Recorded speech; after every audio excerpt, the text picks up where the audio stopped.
اعمل لك كاس؟ لا انا كده كويس قوي، كفايه عليا كده. ايه ده؟ حكم السن بقى وعجزت وكبرت. عجزت ايه ياض؟ تحب اقوم اوريك؟ خلاص يا عم، اعمل لك كاس.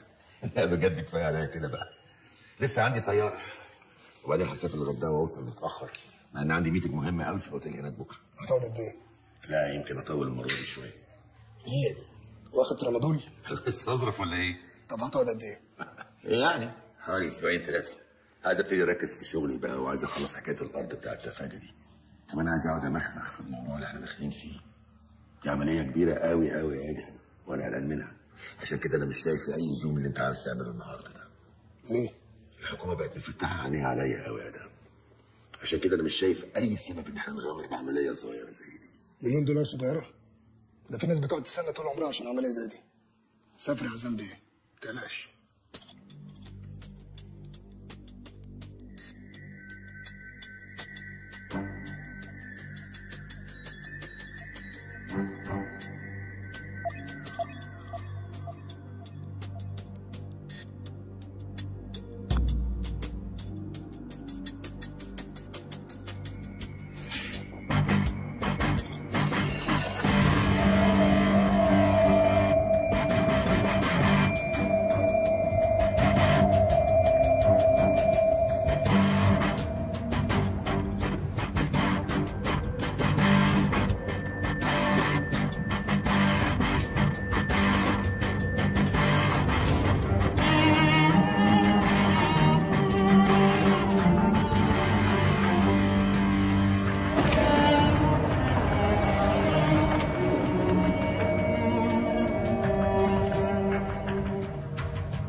عمهم احنا مش قلنا تيجي لوحدك؟ معلش يا ابو ادم، ده السواق بتاعي مش حد غريب. اصل عربيتي الجديده في 9 عادي، وانت عارفني بقى انا في السواقه مش قوي. طب فين الفلوس؟ في العربيه. ما تخلص يالا. اهدى يا عم.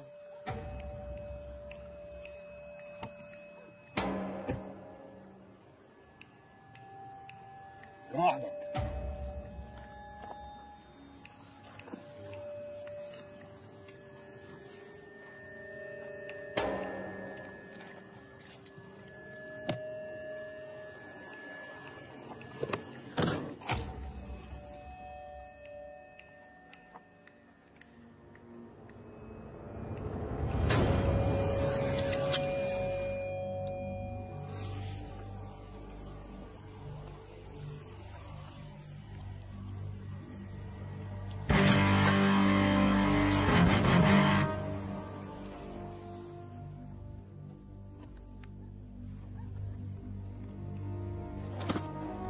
الكاميرا الخفيه.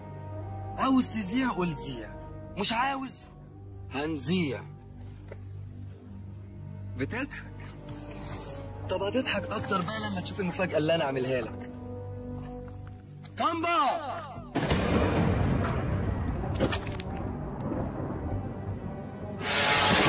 حبيبك اصل اخوك كان بقى اول لما عرف اني جاي قبلك شبه تيجي معاك، قعد يحلفني طول الطريق محدش يخلص عليك ايه.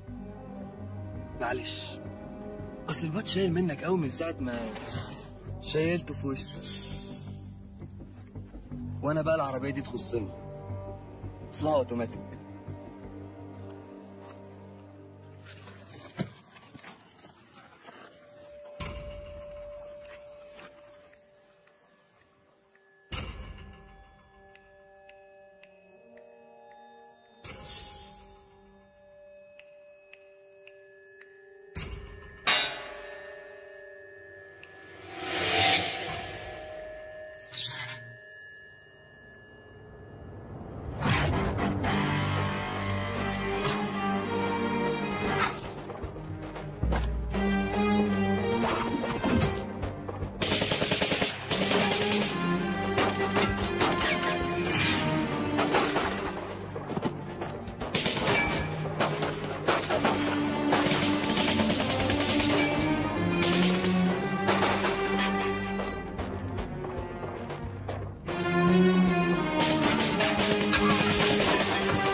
صباح الخير يا عم محمد. صباح الخير يا استاذ باشا. اللي هو بشير منتظر حضرتك في مكتبه. حاضر، قول له انا جاي له على طول. صباح الخير يا فندم. صباح النور، اهلا سراج. تعال اتفضل. طيب ايه الاخبار؟ الحقيقه يا فندم انا لسه جاي من الموقع. ادهم طراف مات. طيب كويس، اعتقد ان كده اهم دراع عند عزام انكسر، وده اكيد هيسهل مأموريته. بالعكس، بعد اذن سيادتك انا شايف ان ده ممكن يقلق عزام، خصوصا ان كل تحرياتنا بتقول انه بيصفي كل اعماله وشركاته في مصر. طب انت بتفكر في ايه؟ انا شايف يا فندم ان احنا لازم نستغل اللي حصل ده لمصلحتنا، علشان كده انا عتمت على الخبر لغايه ما نشوف هنعمل ايه. في الفتره دي انا هجمع كل المعلومات اللازمه عن عزام ابو الفضل. لا عزام انا زعلان منك، ما كانش عشم يا راجل. يا مراد الارض دي احنا اتكلمنا عليها من 5 شهور، دلوقتي ثمنها زاد الدبل على الاقل، وانا جالي فعلا عروض بكده. وبعدين تعالى هنا، انت لو كنت مكاني كنت هتبيعها بسعر اقل عشان خاطر العشم يعني؟ حاجه غريبه والله. خلاص يا عزام، احنا كنا قايلين 18 مليون، خليهم 20. 18 ايه و20 ايه بس يا مراد؟ انت ما بتفهمش يا اخي. مش عزام في انس عايزه حضرتك. مين؟ مش عارف، هي قالت عايزاك ضروري في شغل. خليها تتفضل.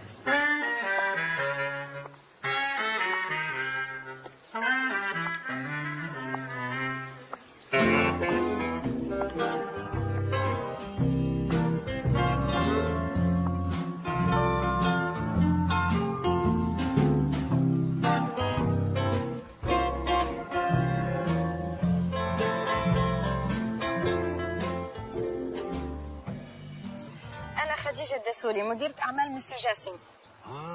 اه تكلمنا بزاف في التليفون، ولكن أول مرة كنتلاقى معك وجه لوجه هيك. اهلا وسهلا. خير؟ عارفة أنك مشغول، ما غاديش نطول عليك.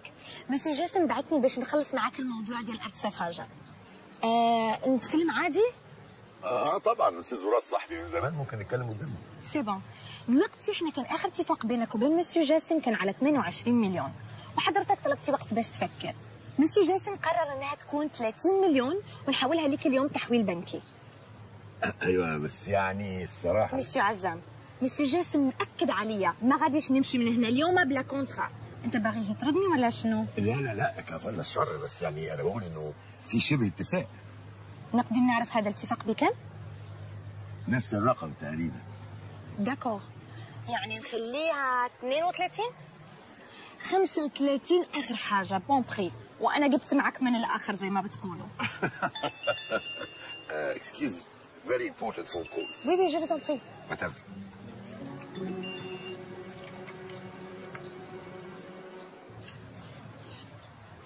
طيب اقفل هي بتطلبني دلوقتي. الو الو، لا وصلت ل 35. ايه الدخله دي؟ مغربيه صايعه. ده اقل واجب مسيو جاسم. انا مش قادر امسك نفسي بالضحك حبوب. شوف مسيو، عندي فكره، ناخذها حق انتفاع 10 سنين قابله للتجديد. ماشي كتير عليها، صدقني احنا اللي كسبانين. خليكي رابطه على الارقام دي، ها جدع بنت. يلا انا جاي لك دلوقتي. اوكي باي. ده الكارت بتاعي، واتمنى يكون في بينا وبين بعض بزنس. وي بيان سور.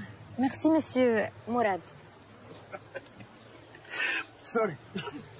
ها شنو قلتي؟ 35؟ شوف عندي حل يرضي الطرفين، ناخذها حق انتفاع. سوري بقى جنانك، بس هو مفيش حل تاني. عزام بيه بس محرج يقول لك ان هو خلاص بقى. الكلام هذا بصح؟ صح. في جميع الأحوال أنا مش صاحبة القرار، غادي نقول الصورة لمسيو جاسم كيف ما هي، ولكن أنا متأكدة إنه ما غاديش يكون مبسوط نهائيا. سوري. سي با غراف، نايس تو ميت يو. ثانك يو. سبحان الله يا اخي، سبحان الله. سمعت بقى بودانك؟ طب 25 ويلا اطلعوا. تاني هتقولي 25 يا انسه؟ طب 30 بقى وخلصني. وراتك عندي بخساره، بس هقول لك ايه، صاحبي.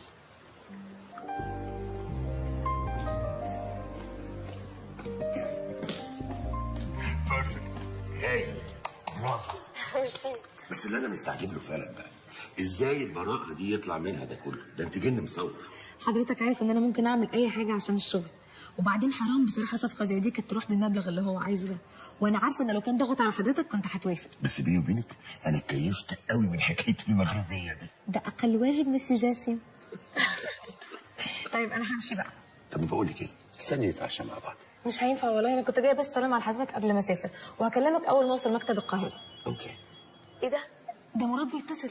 طب ردي عشان خاطري ردي. مسيو مراد، كنت حاسة إنك هتكلمني اليوم.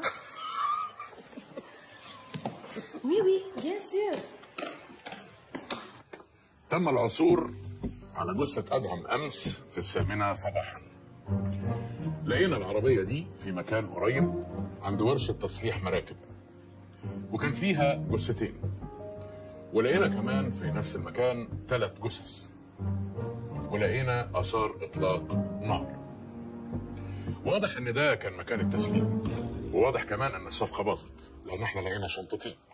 الشنطة الأولى كان فيها المخدرات، الشنطة الثانية كان فيها $1,000,000. الحقيقة خلاص اطفي يا ابني، خلاص. الحقيقة أنا فضلت مطبق من ساعتها، بحاول أفكر إزاي نقدر نستغل حادثة موت أدهم لمصلحتنا، لغاية ما توصلت الفكرة، وهي إن إحنا نلاقي شخص شبه أدهم بالظبط، نزرعه في وسط كيان عزام يبقى عميل لينا، وبكده نقدر نقبض على عزام أبو الفضل متلبس. معلش يا فندم، انا عندي سؤال. أمر. هو حضرتك كنت مطبق على القضيه ولا على رساله سينما؟ نعم. اصل يا فندم الفكره اللي انت بتقولها دي اتهرست في 300 فيلم عربي قبل كده، من ايام نجيب الريحاني، سلامه في خير، وسي عمر لغايه كتكوت. ده غير الافلام الاجنبي بقى، شبيه التنين والتنين البديل وعوده التنين الندل. شفتهم كلهم على فكرة، وده اللي مخليني متمسك بالفكرة أكتر. لان من كتر ما اتهرست محدش هيفكر ان احنا هنعملها تاني. وده اللي خلاني اسمي المهمه لا تراجع ولا استسلام، بين قوسين القبضه الداميه. انا ما ضيعتش وقت، بعت اجيب اكبر خبير تجميل في العالم علشان يساعدنا في المهمه دي. المهم دلوقتي ان احنا نكثف جهودنا في البحث عن شخص يكون شبه ادهم بالظبط. انا من البدايه يا غربه بتحمل وخلاص كفايه، صعب ان انا اكمل. انا من البدايه يا غربه بتحمل وخلاص كفايه، صعب ان انا اكمل. يا حزلقوم يا حزلقوم يا حزلقوم يا حزلقوم. يا عم قبطان، انت بتعمل ايه يا ابني؟ برجع الشريط من الاول عشان زرار الترجيع باظ. طب يلا اجهز بحاجتك كده عشان ننام قربت. بجد والله يا بارك دعاك يا امه. انت مش ناوي يا ابني تنزل ايطاليا زي زمايلك كده بدل اليونان؟ يا عم دي شباب عويله وهبل يا عم. ايطاليا ايه؟ اليونان دي بلد الاحلام كلها. انت ما شفتش فيلم النمر الاسود؟ اه شفته، بس ده كان في المانيا. يا عم لا يا عم، فيلم النمر الاسود بتاع احمد زكي اللي كان طالع فيه ملاكم وبالاماره المدرب بتاعه كان يوناني واسمه كوست. كان احمد مظهر اللي مثله باين. ايوه كان يوناني صحيح، بس كان بيتصور في المانيا. قول والله. والله. نهار اسود. ايه في ايه يا ابني؟ امي بعت كل اللي حلتنا وعملت جمعيه وقبضتها الاول عشان تسافرني اليونان، وبعد ده كله يطلع احمد مظهر الماني. طب والنبي يا عم نزلني المانيا يا عم، يا رب ابوك يروح يحج. يلا جهز بحاجتك، اليونان قربت اهي. يلا اهي هناك اهي، يلا عشان تنط على البحر وتروح. الله. طب بص يا قبطان، بقول لك ايه، انا هاخد حاجتي كلها بس في حاجه مش هقدر اخدها. ايه هي؟ في بس لسه واخده في امين حالا دلوقتي، خايف اخده معايا لا يكمكم. اللباس ده بقى ايه، امانه في رقبتك ليوم الدين، ماشي؟ يلا هات لي اشاره. يا عم في ايه يا عم؟ يلا.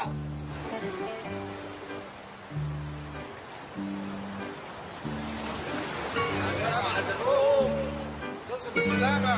سلام يا حزلقوم.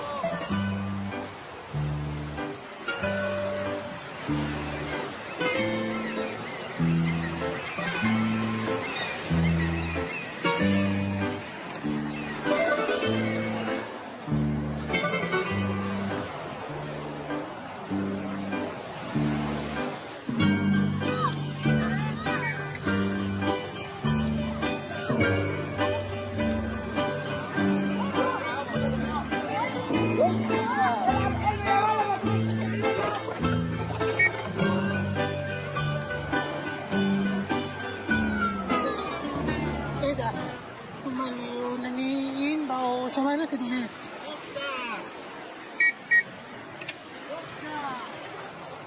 عندهم فريسكا زينا يا خواجه. فريسكا.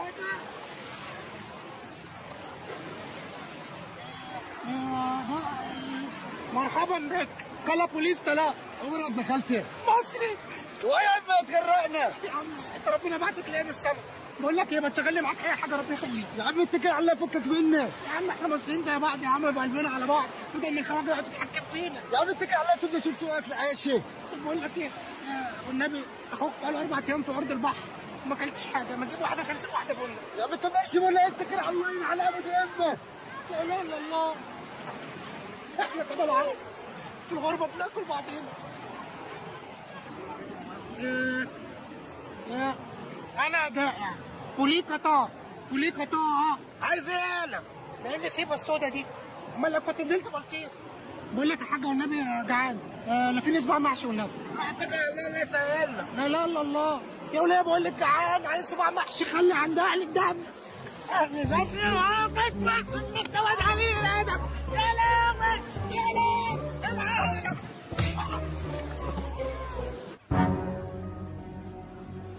معقولة؟ أنا مش مصدقة. زي ما قلت لك كده يا نسا جرمين، احيانا الحقيقه بتبقى صادمه. أنا فعلا كنت شاكة إن عزام بيعمل حاجة غلط، بس قلت آخره يعني آثار، سلاح، إنما مخدرات؟ ولو اثار وسلاح عادي يعني. لا طبعا مش عادي، بس المخدرات مضره، اتس مخدرات. وبعدين هو حضرتك بتقول انا المعلومات دي ليه؟ احنا محتاجين مساعدتك في الايقاع بعزام. مساعده ايه حضرتك؟ انا بعد اللي شفته ده مش ههوب ناحيه عزام ده تاني اساسا. انسه جرمين، انا شرحت لك كل ده وكشفت لك عن معلومات سريه في المهمه لاني واثق فيكي. بس انا ما اقدرش اعمل حاجه زي دي خالص. انسه جرمين، لما تعرفي دورك في المهمه هتتاكدي انه بسيط جدا، ودي اقل حاجه تقدري تعمليها لبلدك مصر. يا حبيبي يا ابني، وبعدين؟ بس ياما، عقبال ما شالوا الولايه المفتريه دي من فوقي التقيت نفسي في الاسم، وهناك بقى فطموني على كل حاجه. التاني القبطان ده اساسا مش قبطان، ده راجل نصاب، والتاني نزلني اصلا في بلطيم. الهي يشقى ما يلقى. وبعدين يا حبه عين؟ بس صوبت انا على الظابط اللي هناك، قام جاب لي مشبك وركبني ميكروباص من اول الشارع. ربنا يحميه لاهله. مشبك؟ هو في اليونان مشبك يا ابني؟ ياما ما تصحي معايا يا اما توقي يا اما، بقول لك نصاب وبلطيم، لا اله الا الله. يعني ايه؟ يعني ال 8000 جنيه اللي حيلتنا راحوا؟ يا ميلة بختك يا ميار، يا حظك المنيل يا ميار. يلا معلش، كله فداك يا حبيبي. المهم الحمد لله على سلامتك، الحمد لله على سلامتك حزلقومتي يا حبيبتي. يا اختي جمالة جمالة، يا اختي الحارسة قال اجيب لك لقمة تاكليها. يا اختي بغير يا اما تاكليها.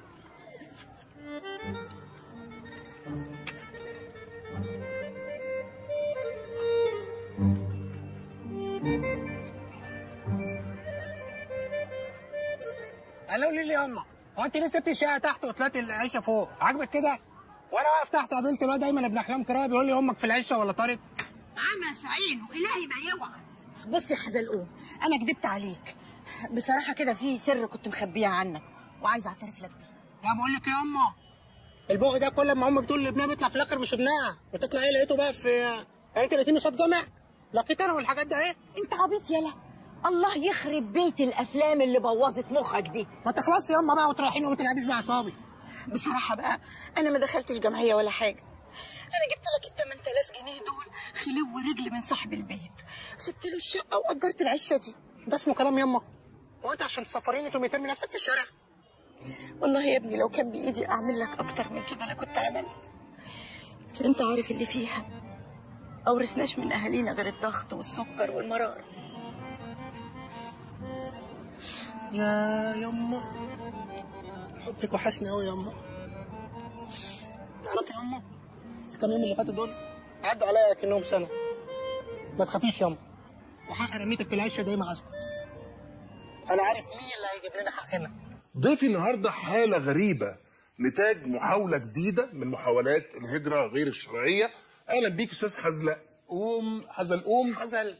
حزلقوم على بعضيها بقى، حزلقوم. معلش اعذرني الاسم غريب شويه، فقبل ما ندخل في الموضوع يا ريتك تقول لي يعني ايه حزلقوم؟ بسم الله الرحمن الرحيم. هي تكاثرت الاقاويل في المنطقه ده ايه، يعني وانا عيل صغير في المدرسه كانت العيال بتقول لي ايه ان حزلقوم ده اسم اله المشمش عند الفراعين. بس طبعا طلعوا العيال بتشتغلني وبتاع عشان شعري برتقاني، وانا صغير كان برتقاني اكتر من كده كمان. ولما كبرت شويه اللي حسمني الموضوع ده اهو واد جاري اسمه ايمن ابن احلام كراويه. الواد ده فتح سايبر وجارنا. قال لي ان شعراء الجاهليه بيطلقوا الاسم ده على بيض الصبيط. بيض الصبيط. طيب بص، ما علينا من الموضوع ده، احكي لي استاذ حزلقوم انت حصل معاك ايه بالظبط؟ والله يا باشا هو في راجل اسمه القبطان، طلع في الاخر لا قبطان ولا حاجه. الراجل ده خد مني من مجموعه شباب كل واحد 8000 جنيه على اساس انه هيسفرنا بقى بره وكده. وقعدنا 4 ايام في ارض البحر لا اكل ولا ميه. 4 ايام؟ والنعمه الشريفه دي على عينيا يا باشا. صادق بس بصراحه يعني ده شيء لا يتحمله بشر. ولا بني ادمين يا باشا، ولا بني ادمين. بعدين قال لي ايه، قال لي بص تعالى يا حزلقوم يقولوا لنا ايه، نط اهو من الحبه ده اهو. نطيت لقيت نفسي في بلطيم. في بلطيم؟ طب ما كان نزلوكوا في مارينا احسن. يا استاذ معتز بقى ما يصحش. معلش لا بتروش عليا يعني. لا معلش انت حبيبي يا حزلقوم. انت برنس. المركب اللي انتوا كنتوا عليها دي ممكن يبقى فيها مثلا علامه مميزه عشان نساعد في عمليات البحث؟ لو عايز علامه مميزه هو حضرتك في لا مؤاخذه الباس انا كنت اصلي بغسل على سطح المركبه. يا عم انت على الهوا. ربنا يخليك يا باشا، انا خفت ما يكمل. ايه لا مش هينفع كده، هناخد فاصل ونرجع تاني. انسه اشجان، لو سمحتي عايزك تترجمي الكلام اللي هقوله ده حرفيا لسياده الخبير. اوكي. عاوزك تقولي له ان بعد المجهود الخرافي والشاق اخيرا قدرت اتوصل الى اكتر 5 اشخاص شبه ادهم. انا هعرضهم عليه دلوقتي واخليه يشوف صورة. بيكيت شارنا وريجارد لا وانت تشوز منهم. اوكي خلاص. امال حضرتك فاكر ايه يعني؟ بسم الله ما شاء الله. شغل يا ابني.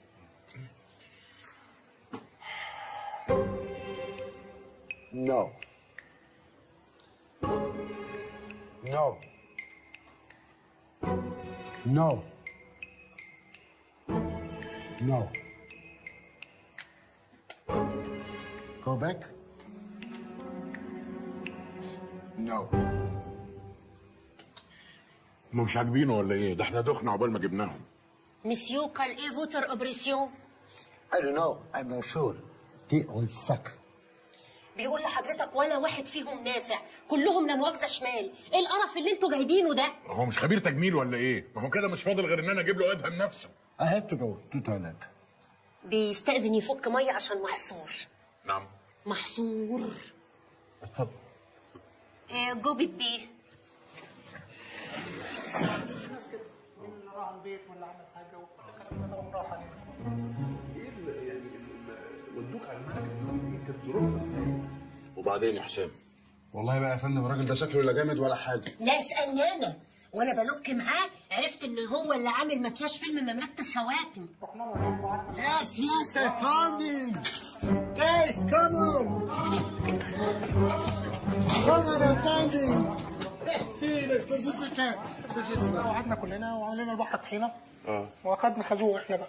ايوه بس ده مش شبهه خالص. في مسؤولين كتير بيتابعونا وانا عايزك تستغل الفرصه دي علشان توجه كلمه للساده المسؤولين. تقول لهم ايه؟ بقول لهم انا من مكاني هذا عايزك تقدم ببلاغ للسيد النائب العام ضد كل من وزير الخارجيه ورئيس الوزراء ورئيس مجلس الشعب ومين كمان ومحافظ بلطيم. بقول لهم يا حكومه من الاخر كده حق الست الغلبانه ده اهي اللي هي امي في رقبتك انت يا حكومه، ماشي؟ انا متعاطف معاك على فكره جدا. ما حاجه تعصب يا استاذ معتز، ما ينفعش الكلام ده. اعصابك هدي اعصابك. انت بتعمل ايه؟ ممنوع السجاير هنا، ممنوع يا حبيبي، ممنوع. اطفيها. بعد اذنك يا ناس اشجان اساليه كده اذا كان متاكد من اللي هو بيقوله ده. This boy is real؟ Yes, his bone structure is perfect. بيقول لك جمجمته لوز اللوز والشاسيه بتاعها حنين، هتطبق معانا على اي قالب وبسرعه. لا بعد اذنك قولي له احنا محتاجين حد محل ثقه، مش فكره لوز اللوز وخلاص. ما ينفعش، احنا محتاجين حد محل ثقه. No, das ist my condition. بيقول لك ماليش فيه.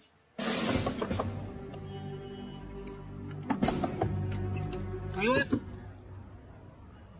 استاذ حزلقوم. على حسب يعني. مين حضرتك؟ انا نقيم اكرم عبد الوهاب. حكومه؟ واتمنى بس قلت رايي في البرنامج بصراحه يعني. تقبضوا عليا ومعتقل وكلاب ويلف وكهرباء والحاجات دي. اتفضل معانا. برضك؟ اتفضل معانا. ماشي يا باشا. ثانية واحدة. ياما لو حد قرب مني هذبحها. هتذبح امك يا ابن العبيط. يا اما بوظت الخطة يا اما ما هم يعرفوش انك امي. هاتوه. ابني يا ابني.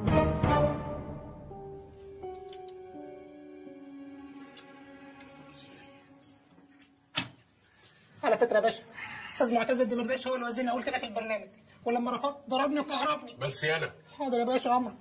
بص يا حلقزوم. لا حزل قوم يا باشا، حزل بعد كده قوم زي قوم اقف. قوم ايه؟ اقف. بص يا بص يا ابني، انا اعرف عنك كل حاجه، احلامك، اسرارك، حتى الحاجات اللي انت مخبيها. لا قصدي حضرتك المجله السكس اللي مخبيه تحت المرتبه دي مش بتاعتي، دي بتاعت كان معايا في المدرسه الابراهيميه وبعد كده وانا رايح السعوديه. مش ده اللي احنا عايزينك فيه خالص. احنا عايزينك تساعدنا في القبض على اكبر تاجر مخدرات في مصر. يعني انتوا عايزيني اذكر منه ورقه بانجو وسيب برشام واول ما يطلع الحاجه اقوم ايه مسقف لكم وانتوا كابسين. طب اقول لك حاجه اسرع، انتوا ادوني ايه مسدس واقوم داخل عليه اقول له ولا انا مش مواطن انسان طبيعي ولا ده انا حكومه ولا على قلتك انت في الميكروفون ولا سالب نفسه المكان محاصر يا ولودي. انت بتقول ايه؟ ايه اللي انت بتقوله ده؟ بجود. لا تجود ولا تتنيل، انت تخلص خالص وتسمعني. اتفضل. تاجر المخدرات ده اسمه عزام ابو الفضل. دراعه اليمين اسمه ادهم. ودراعه الشمال اسمه اشرف. اسف يا باشا. ادهم ده اتقتل. احنا جايبينك علشان نعمل فيك شويه تعديلات ولغايه ما تبقى نسخه منه ونزرعك مكانه علشان تساعدنا في القبض عليه، فهمت؟ والنبي انت يا برنس، دي اصعب من اللي انا قلتها. ولا نكلف نفسينا ولا نجيب ميكروفون ولا ننجز مخدرات. اصل يا باشا. يعني مستعد؟ طبعا مستعد يا عم، ده حوار سهل يا عم، اي عيل سيس ممكن يعمله. انا كنت مفكر يعني انتوا عايزيني افجر لكم سفاره، اولع لكم في حاره، اذبح لكم وزاره. تفجر ايه يا ابني وتولع ايه؟ هو الموضوع سهل. عزام ابو الفضل ده من اخطر الناس في مصر. خطر يعني؟ طبعا. يعني اخطر من غسان مطر؟ غسان مطر مين يد يا ابني؟ لا اله الا الله، في ايه يا عم؟ استغفر الله يا ابني، انا بكلمك في راجل بيهدد امن البلد، فاهمني؟ حار اسود. بس ده موضوع كبير قوي يا باشا. شفت بقى؟ طب عدم لا مؤاخذه يعني، هو الموضوع ده هنعمله حبي ولله في الوطن ولا في مصلحه؟ هنديك مكافأة مالية. طب بص يا باشا، انا هاخد بالصلاه على النبي كده شاكب راكب مواصلاتي باريزه 10000 جنيه واخدهم دلوقتي. هم 9000 جنيه بس وبعد ما المهمه ما تخلص. طب ما لسه بلد نصين يا برنس. احنا في الوكاله فاتح لك بالة بتنقي منها. يا عم الكلام واخده قطع يا عم. هم 9000 بس، مفيش جنيه زياده هيخرج من خزنه الوزاره. قلت ايه؟ اشتريت يا عم. وتعمل حسابك هتقعد معانا فتره طويله، مش عايز مخلوق يعرف انت بتعمل ايه، حتى امك. بس دي امي يا باشا، ما ينفعش اقول لها ايه راح فين جاي منين. تقول لها اي حاجه بقى، تقول لها بشتغل غطاس مجاري. ايه ده؟ جبتها ازاي دي يا باشا؟ اللهم صل على النبي، دماغك دي المظات.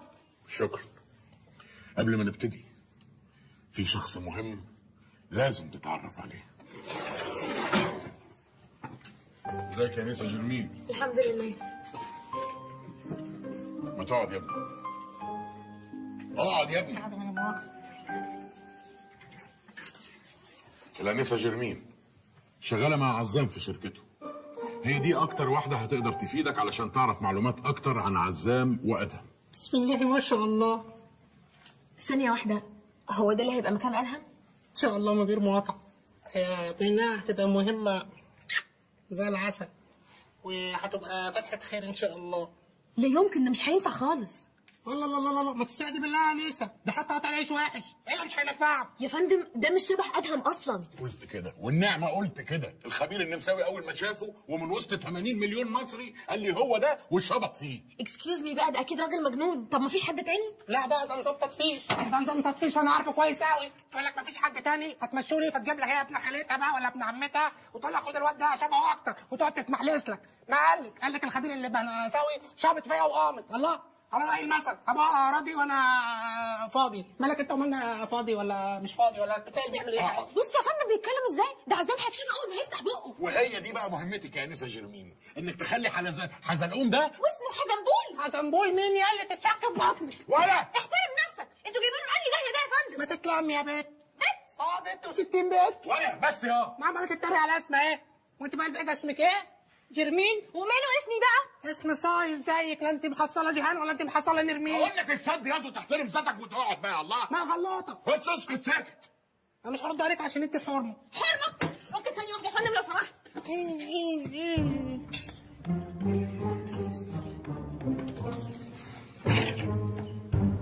حضرتك انا قبلت العمليه دي تطوعا لما قلت لي ان دوري فيها بسيط، انما اني اساعدك تحول الكائن الفظيع قليل الادب ده لادهم دي معجزه. انا عارف ان اللي بطلبه منك ده صعب، بس للاسف احنا مزنوقين في الوقت ومحتاجينك. شايف؟ ام سوري. طب عشان خاطر مصر وده جميل مش هنساهولك ابدا، واحنا تحت امرك في اي حاجه، مش محتاجه اي حاجه. انا مره كنت راكنه صف تاني عند سمسمه. نعم. كنت راكنه صف تاني عند سمسمه اللي في شارع الدقي. قطع الشاورما. نزلت اجيب حاجه بسرعه، رجعت الظابط سحب الرخصتين بتوعي. انا عاده ما بعملش كده خالص، لكن لازم شغلكم حلق المهندسين بقت زحمه جدا، فالناس هتعمل ايه يعني؟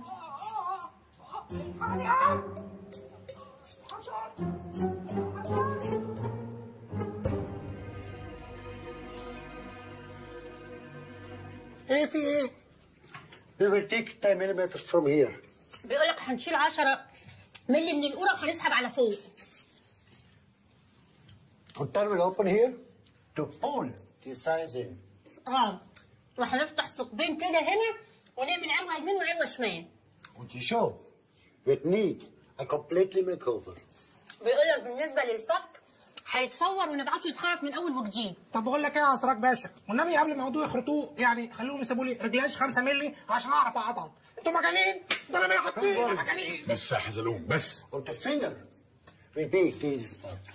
وبالنسبه للصبع ده مفيش اسهل من كده. ايه ده؟ انتوا هتركبوا لي صبع يا اسراج باشا؟ لا هنشيل صبع، لان الصبع الصغير في رجل ادهم الشمال كان مقطوع. لا يا ابو خال، احنا ما اتفقناش على الكلام ده، ما ياكلش معايا الكلام ده. انا عوضك ماديا يا حزلقوم.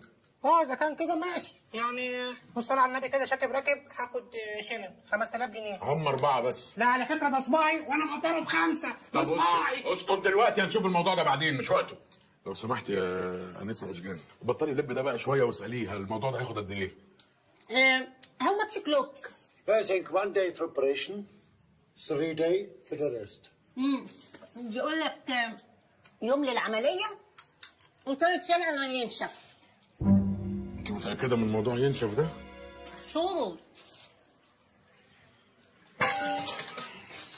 يا لورد بقول لحضرتك ايه؟ انتوا ناويين امتى تبداوا في المرميه اللي في خليتي دي بمشيئه الرحمن؟ لسه في حاجات كتير لازم تتنيل تتدرب عليها الاول. انت بتعرف تسوق؟ والله يعني مش متاكد. انت عبيط يا ابني، ما هو يا بتعرف يا ما بتعرفش. ما انا اصلا ما جربتش اصلي. يبقى ما بتعرفش. مش انت لما اجرب اطلع بعرف.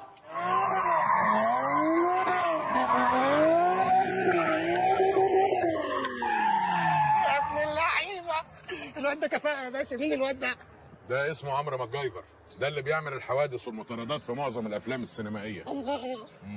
وهو ده اللي هيعلمك السواقه. بجد يا باشا؟ ايوه. العربيه دي نسخه من عربيه ادهم، هي دي العربيه اللي انت هتسوقها. متشكر يا باشا. تعالى هنا، رايح فين؟ انا هسوق. تسوق ايه؟ العربيه. عربيه ايه؟ العربيه ده ايه؟ انت عارف العربيه دي واقفه على الوزاره بكام؟ يا عم انت هتزلونا بكام يعني؟ بالشيء الفلاني. مش عارف الرقم اصلا. مالكش دعوه انت، اعرف لا الرقم، لا ما يخصكش انت الرقم. انا ماضي عليها عهده العربيه دي. طب انت عايز مني ايه دلوقتي؟ عايزك تتعلم على العربيه دي الاول علشان تعرف تتنيل تسوق العهده. ماشي يا عم، تعرف زي الفل. هنفضل الفل ايه؟ تعالى هنا. ايه؟ ده خضار. ايه يا عم؟ ركز معايا. ما انا هركز. وتركز مع الراجل ده، مفهوم ولا لا؟ ماشي يا عم ماشي. اتفضل. السلام عليكم.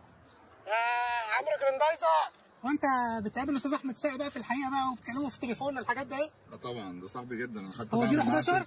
لا. طب ما تجيب رقم. اديك رقم، بس ممكن تنجز بقى وتركز معايا. يلا ونطلع بالعربيه. يلا بينا يا عم. يلا يا استاذ. ايه؟ اتفضل. تعمل اول ايه؟ حاجه هتدور على اسمع انه العربيه. ابن بلد وجدع وصاحب صاحبه وفارس. ابن بلد وجدع جدا. الله الله. ركز بقى. ماشي. ها هتدور العربيه.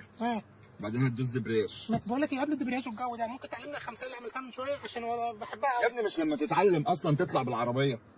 انت صح. ركز بقى، خلينا نخلص. التسرع بقى والطيش وكده. ما بلاش بقى، يلا. ماشي بس خلاص بالتشحيط هنركز وبالتفكيك بقى. وبالزليطه. كل ده هعلمه لك. ماشي يا عم. ركز معايا عشان نطلع بقى. ماشي يلا بينا. يلا بينا. هتدور العربيه؟ اكيد. هتدوس دبرياج. بقول لك ايه، انا بتقل عليك، انا عارف، معلش بس بنتعشى من حسك اخويا يعني. اتفضل. ممكن بعد الكلام ده كله تعلمني السحبه بتاعت مايكل؟ يا اسراج بيه. خلاص يا عم، خلاص يا عم، مفيش حاجه يا عم، مفيش حاجه، خلاص يا عم، انا حقك عليا، اعمل لك اللي انت عايزه كله. قول لي عايز اعمل ايه؟ اتفضل دور العربيه. ماشي هننور. بعدين هتدوس دبريج. ماشي. بعدين هتجيب اولاني. اكيد. انت عارف الاولاني فين ولا لا؟ عارفه بالفتيس. ماشي. عارفه؟ عارف. ها. وهتشيل رجلك بعد كده من على الدبريج واحده واحده عشان ما تقطعش. طب اتفضل وريني. فاكر نفسك بتكلم عويل. اتفضل يا استاذ. يا عم اهو. بس انا ايه، لينا جار اسمه ايمن ابن احلام كرامي، الواد ده فاتح سايبر وجارنا. ده بقى علمني اجيب الاولاني بس بعد كده ما علمنيش حاجه.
حزلقوم، ادهم كان من الناس اللي شكلها وتصرفاتها مختلف تماما عن اللي جواها. اكيد طبعا.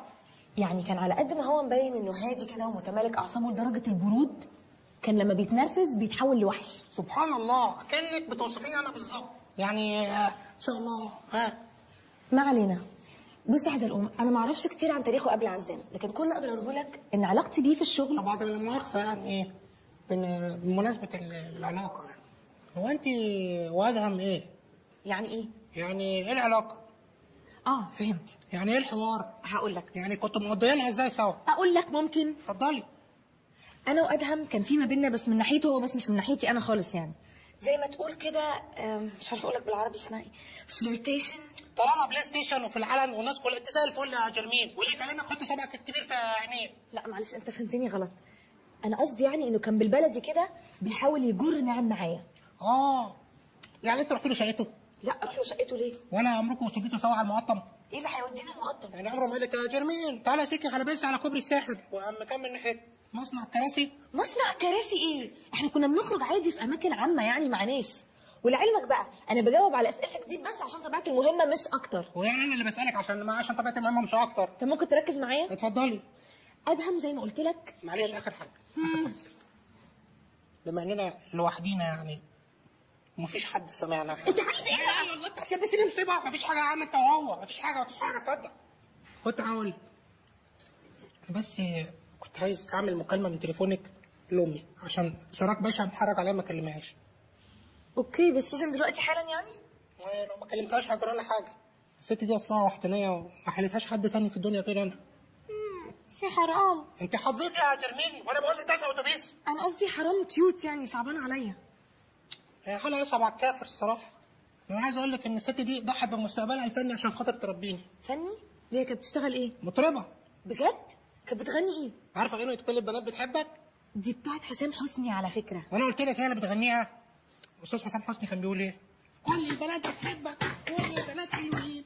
في بقى بنات بترد تقول مين وده؟ دول مش بنات، دول امي بس مكررين صوتها. وهي كمان كانت بتزغرط على الاستاذ محمد ثروت في حفلاتنا للتلفزيون.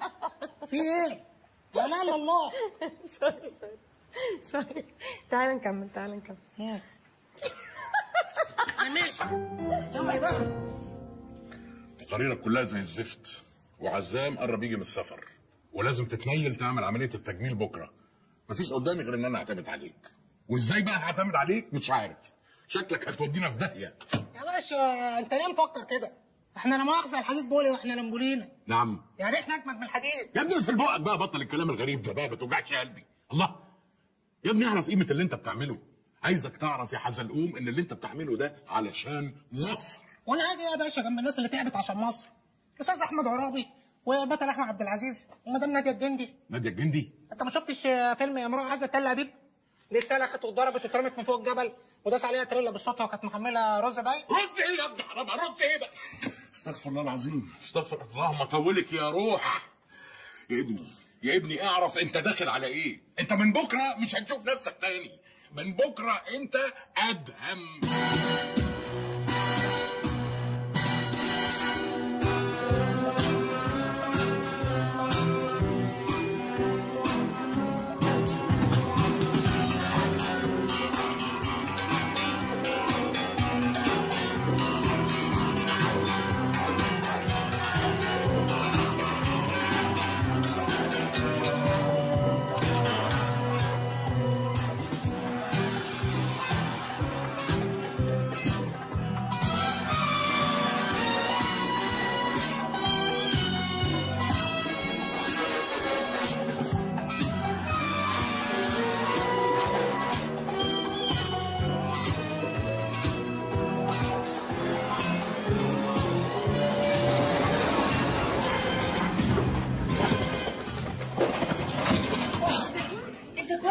الحمد لله جت سليمه. Beeswax صفار. إذا beeswax. بيقول لك ربنا يجعل ادمه خير عليك وتدوبه في عرق العافيه. الله يعافيك. استاذنك بقى، انا خدت الفروه انما لو محتاجه خليها. لا حلال عليك يا انسه اشجان، انت تعبتي معانا. اتفضلي. طيب نستأذن احنا بقى. سلام. يلا بينا يا ميشو. يلا بينا يا سوسو. يلا بينا. انا مش مصدقه عينيا، ده كانه ادعى. اوعى ايديكي لا بالصبر. ايه ده؟ بس هتعملوا ايه في صوته ده؟ كده عزام هيفقسوا. لا لا الا الله، انت تاني؟ انت مش مهم تضيع المصلحه وخلاص؟ قول لها حاجه اسرك باشا. اكيد تفصيله زي دي ما عدتش عليا. حزلقوم هيقول لعزام ان حنجرته اتصابت اثناء ضرب النار اللي حصل في الصفقه فاثرت على صوته. الله ينور عليك. يا سلام، وحاجه زي دي تدخل عليه عادي؟ انا حسام اللي قال لي كده. ايه يا حسام؟ يا فندم ما هي عدت على ناس كتير وياما اتعملت في افلام، هي جت علينا يعني. يا حزلقوم، ده موبايل ادهم ودي سماعه بلوتوث. السماعه دي عارفها لما المهمه تبوظ اكبس عليها جامد، تيجي انت بقى والحكومه تنقذوني من الاشرار. لما المهمه ايه يا بابا؟ تبوظ. تعال. نعم يا باشا. بص يا حبيبي، المهمه دي ما ينفعش تبوظ، لانها لو باظت ما قدامكش غير حل من اتنين، يا اما عزام يقتلك يا اما تفلت منه وتجيلي وساعتها انا اللي هقتلك. طب ولو فلتت منك؟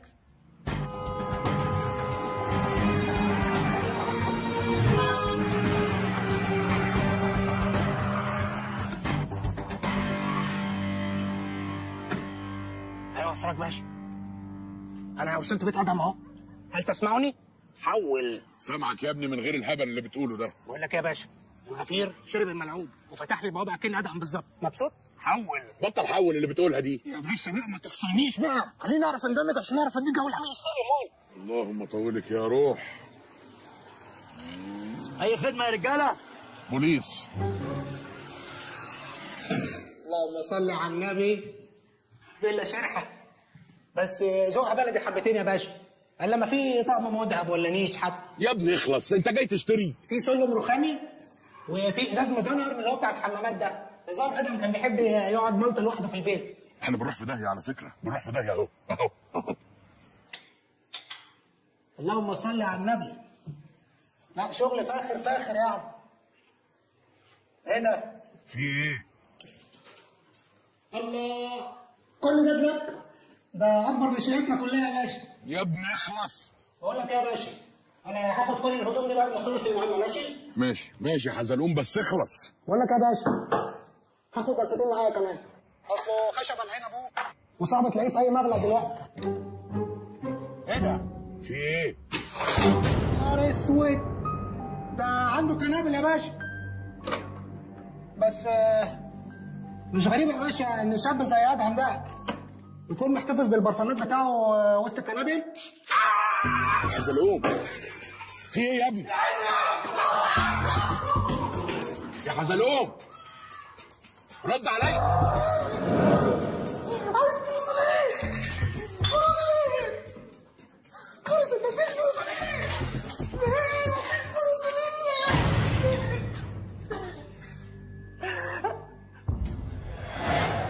سلام قولا من رب رحيم. انت يا عم انس ولا جنس؟ اين اشيائي؟ اشيائي يا عم المجنون. اين اشيائي؟ ادهم؟ طب بص اقول لك على حاجه بس ما تقولش لحد، انا مش ادهم، انا حزلقوم، وهنا في مهمه سريه باكل عيش. صباح الفل يا معلم.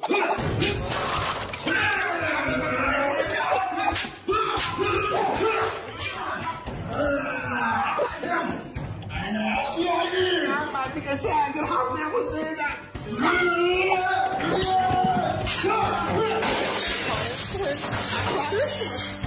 الواد ده ايه؟ ولا اخشى هاتلك لك نصين ماشي؟ صحيح.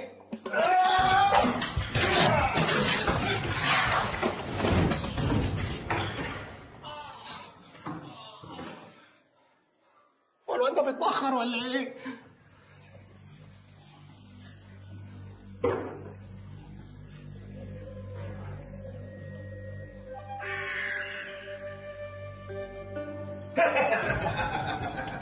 أنا أشيائي يا ابني.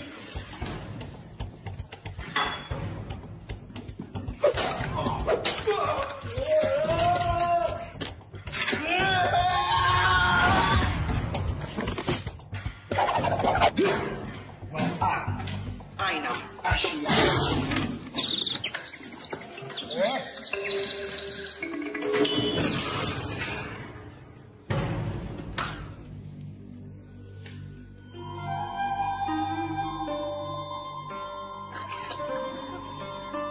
عايز يموت ابن الصرب.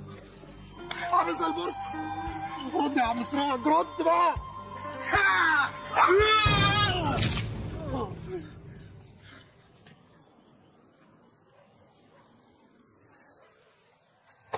يا عم النينجا.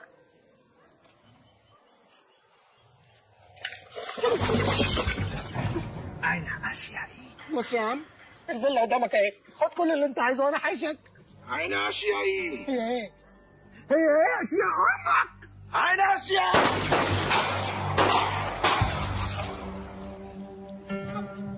ولكني سأعود.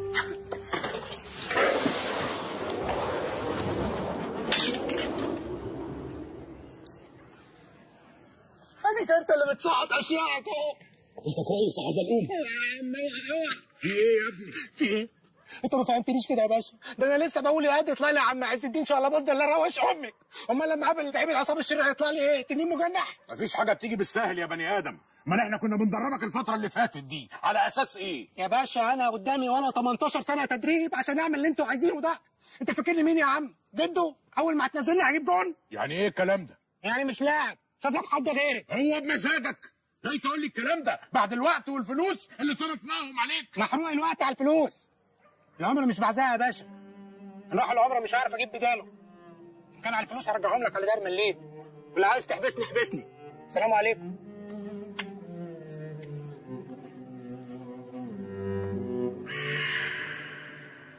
ما تخافش، هيرجع. تفتكر؟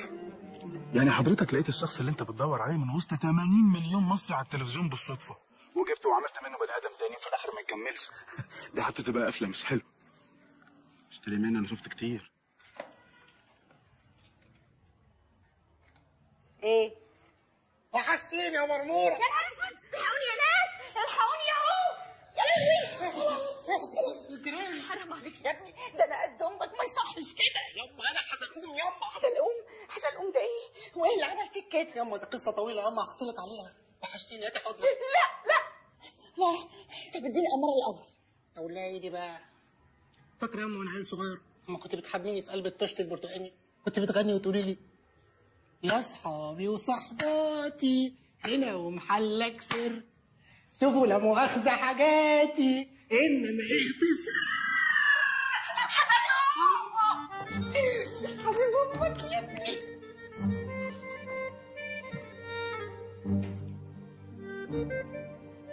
سلم ايدك ياما. ياما انت بصالي كده ليه ياما؟ تعرفوني منك مني شغال في المجاري؟ لا ابدا يا حبيبي، اصل لسه مش واخده على شكلك الجديد، حاسه زي ما يكون راجل غريب قاعد معايا في البيت. انما قول انت يا دوب لسه مستلم شغلك الجديد، ادوك اجازه بالسرعه دي؟ ايه المجاري كده ياما؟ شغلها قليل وفلوسها كتير.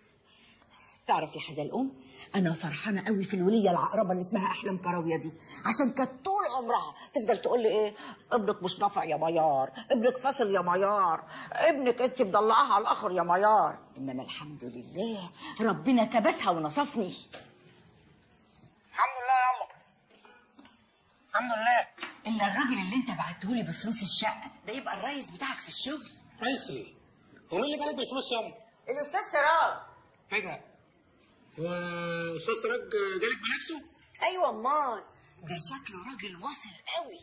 فضل ورا صاحب البيت لغايه ما مشى الناس الجداد ورجعني تاني في شقتي. والله في الخير.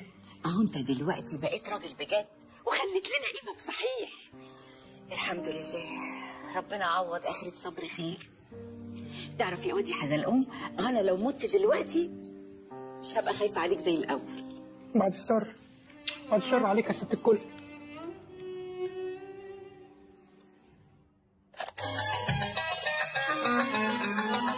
الدنيا سيما بطبيعتها كلها افلام بنمثل فيها وبنفلك قبل ما ننام. الدنيا سيما بطبيعتها كلها افلام بنمثل فيها وبنخرج قبل ما بننام. لو عجبك دورك تستعجب وتقول يا سلام، وإن خانك حظك تتمنى لو روحك فوق. والله بتمرجح فيها من تحت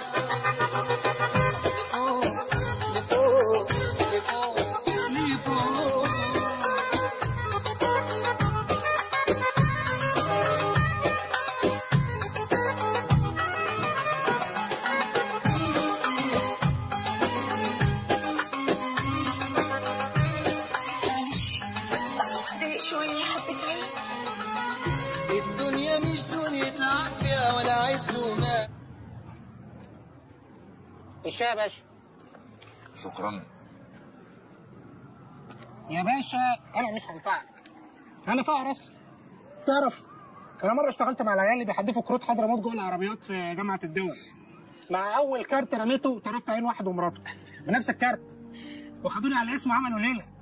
حتى اليوم اللي قلت ههج وادفش فيه من البلد لقيت نفسي في بلطيم. فقر يا باشا. وانت يعني في فقرك ده كنت متخيل انك تخرج بره البلد تهب بايه؟ لا قلت اغير عتبه يمكن افك النحس والتقي فرصتي. طب ما انت فرصتك جايلك لغايه عندك اهو، وانت اللي بتضيعها بايديك. يعني انا يوم ما تجيلي فرصه تجيلي معجونه برصاص وسيوف وعين اشاعي، الا مين الراجل الكاوتشوك ده يا باشا؟ ادهم كان له اعداء كتير محدش يعرف عنهم حاجه. عموما النهار قرب يطلع. بص انا عايزك تغير هدومك وهاخدك افرجك على حاجه كده، بعدها يبقى اتخذ قرارك. بس دي عيال شكلها ولود ناس يا باشا. كل العيال دي دخلت السجن يا حزلقوم بسبب المخدرات، منهم اللي سرق واللي قتل واللي تاجر في المخدرات. طب يعني دي عيال اذت نفسيها بنفسيها، وزي ما اذوا نفسيهم اذوك انت كمان معاهم. انت تعرف يا حزلقوم حجم تجاره المخدرات في مصر وصل لكام؟ 18 مليار جنيه في السنه. شوف ازاي. هو يعني الفلوس ده ايه؟ لما ناس تبطل مخدرات اخدهم في جيبي انا مثلا؟ لا طبعا، الفلوس دي لو اتصرفت في مكانها الطبيعي هتتخلق فرص عمل، هيبقى في ضرايب، الضرايب دي هتتصرف على اللي زيك انت وامك، هتبقى حياتهم احسن. انتوا كده وهتفضلوا كده. احنا مين ومالنا؟ الحكومه يا بيه. عمالين تقولوا لنا كلام كبير ومجعلص وابصر ايه، وانا ما بنفهمش منكم حاجه. عايزنا نقول لك ايه يعني؟ انهوا هاتوا من الاخر، قولوا لنا حاجه عملي نعمل ايه؟ هي اصلها ملهاش وصفه يا حزلقوم. حاجه من اتنين، يا ترضي ربنا وتمشي ورا حلمك وتحققه، يا اما تبقى بني ادم مالكش قيمه. عاوز تبقى بني ادم مالكش قيمه؟ ما شفتش نظره امك ليك وهي فرحانه علشان انت اخيرا بقيت حاجه. تليفون ادهم. عزام بيتصل.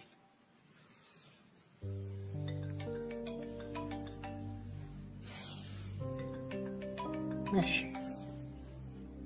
يا اخيرا فتحت تليفونك. الحمد لله على السلامه يا وحش. الله يسلمك يا برنس. انت ايه بقى؟ عامل ايه؟ وحشني. ايه ده؟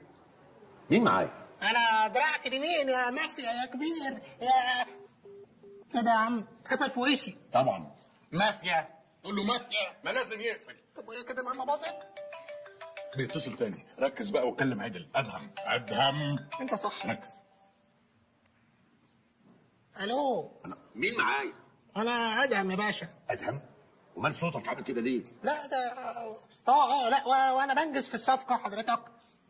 طلعوا علينا علم الطلبيه بالحزينه. بتقول ايه؟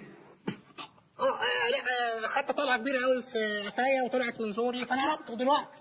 طب بشميش بس بشميش يعني مش فاكر ولا حاجه. قول له العمليه باظت وغدروا بينا. العمليه باظت وغدروا بينا. انا قلت لك بلاش، انت اللي ما سمعتش كلامي. طب والفلوس؟ قول له الفلوس معايا. الفلوس معايا. وقول له كمان البضاعه معايا. والبضاعه كمان معايا. وقول له ما تاخد الكلمه. برافو عليك. اسمع، انا نازل القاهره كمان شويه، هشوفك بكره في الفيلا عندي. سلام. ماشي سلام. بقول لك ما تديني عنوان كده عشان اعرف اركب منين الصبح. مع الكلام. نعم يا اخويا. وحيدك. لا بهزر يا باشا، بهزر. طيب مع السلامه دلوقتي. بتسال على العنوان، هو ده ينفع؟ حرام عليك يا اخي. بعد كده تقول الكلام اللي بقول لك عليه بالظبط، ما تزودش. انا كنت بحط التاتش. تاتش ايه ونيله ايه؟ تاتش ايه ونيله ايه؟ هتشلني؟ اتفضل قوم جهز نفسك. ساتر. طب بالنسبه حضرتك للمخاطر اللي زي دي عاوز كام؟ 20,000 بلبل. مين؟ بلبل يعني جندي يعني جنيه. هم 19,000 بلبل بس، مفيش مليم زياده هيخرج من خزنه الوزاره. وتركز لو سمحت. اتفضل. ربنا يستر.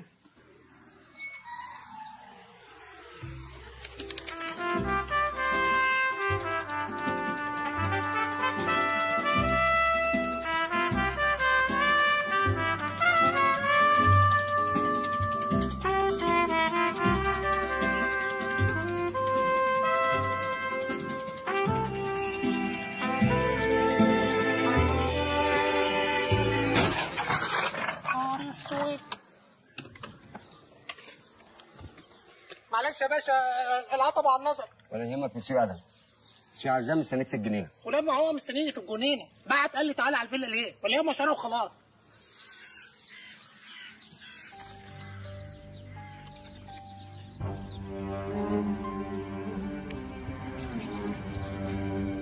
انت مش ادم. لا مش ادهم. على فكره انا كنت جاي اقول لك انت ادهم صبري. رجل المستحيل. يعني انت كنت بتهزر يا ابن اللذينه وقعدت قلبي. انما انت ايه وحشني بقى، اخبارك ايه وعامل ايه؟ ايه يا ابني؟ انت ايه حكايه صوتك دي؟ مش هتروح للدكتور يشوف لك الموضوع ده ولا ايه؟ لا ما انا اصل رحت للدكتور واداني علاج وقال لي خد الادويه الاستحلابيه ده اهي وقعد يستحلب فيها لحد ما صوتها ما تعديها بقى يا ريس. ايه لما انت طلعت ولد بصحيح؟ بالرغم انهم غدروا بيك وضربوا عليك رصاص الا انك رجعت بالشنط وفيها الفلوس والبضاعه. نفكر ايه يعني؟ هو ده ادهم اللي انا فعلا تعرفه. هاي. جرمين، ازيك يا حبيبتي؟ ازيك يا مستر عزام؟ انا كويس. ازيك يا ادهم؟ الحمد لله على السلامه. ازيك يا جرمين عامله ايه؟ ايه ده انت صوتك تعبان ولا ايه؟ انت بتستعبطي؟ ما انت لسه سامع في لا ده انا بس خدت طلقه في سوريا وانا بهرب المخدرات بتاعتي. ايه بقى؟ شفت؟ مش قلت لك الكلاب دي كانت تتسعر علينا ودي كنت هتروح فيها يا باشا؟ عمري الشيء باقي. بس ده بيأكد المخاوف اللي كانت موجوده عندي. انا لازم اسيب البلد قريب. والله تبقى ريحت واستريحت يا باشا. بس طبعا بعد العمليه اللي جايه هتكون اخر واكبر نقله لينا. يا لهوي. انا اتفقت معاهم على 25 كيلو بيور. يلا على البركه. هتكون حاجه كده زي ما تقول ماتش اعتزال. ربنا يوفقك يا باشا ويوفق الجميع اللي في الخير بقى. بس انا لازم اشوفك النهارده بالليل. لازم احتفل برجوعك لينا بالسلامه. ايوه كده يا باشا. بلا عمليه بلا كلاب بلا بتاع، خلينا ننبسط ونفرفش. ايه الطعامه دي؟ على النعمه انت راجل عسليه. عسليه؟ اللي هي المسكره المتولة دي. مستر عزام ام سوري احنا كده هنتاخر على الميتنج. طيب انا هطلع البس حالا دلوقتي. هشوفك النهارده بالليل. ها؟ اساسي يا برنس. باي باي مستر عزام. ايه اللي انت عملتيه ده؟ ايه اللي دخلك دلوقتي؟ الراجل كان هيقر ويعترف بكل حاجه. انت ايه اللي هببته ده؟ في حد يقول لمستر عزام انت راجل عسليه؟ انت كنت بتصبات علينا يا جرمين؟ طب ايه رايك بقى ان انا اقول لاسراج بيه انك بتبوظي المهمه وخليه يرفدك؟ بص النهارده من فضلك حاول ما تسهرش مع عزام، حاول باي طريقه تهرب من الاحتفال اللي هيحتفلوا بيه ده. ولما يبقى فيها فرفشه وانبساط وهق ومق وشغالين تطلعي له انت زي البتاع يا ستر عليك وعلى نكدك. انت عارف احتفال يعني ايه؟ يعني ايه يا ست جرمين؟ يعني هتقعدوا تشربوا وتسكروا وانت اصلا ضايع وانت فايق، امال لو سكرت هيبقى شكلك ايه؟ هو ده الترب؟ هو ده؟ ده المشكل يعني؟ انا من العبدين يا جرمين. صح. يعني لا خمره ولا نسوان ولا بانجو هيعملوا معايا حاجه. ايه يا ابني مالك؟ انت سكرت ولا ايه؟ ما تشرب. رايح حبه. بتريح؟ ده بالذمه ده ادهم اللي انا اعرفه؟ ادهم بص ادهم اهو.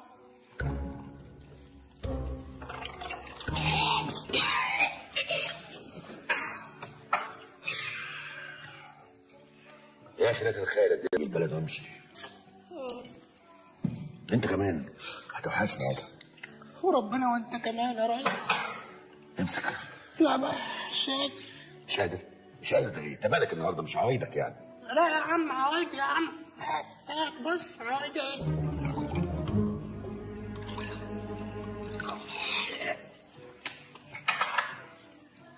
بس تعرف ان في ميزه برضه للي هيحصل ده، ان انا اخيرا هقعد مع اولادي شويه. تخيل ان انا بقالي سنه ما شفتهمش. ياه وحشوني قوي يا اخي.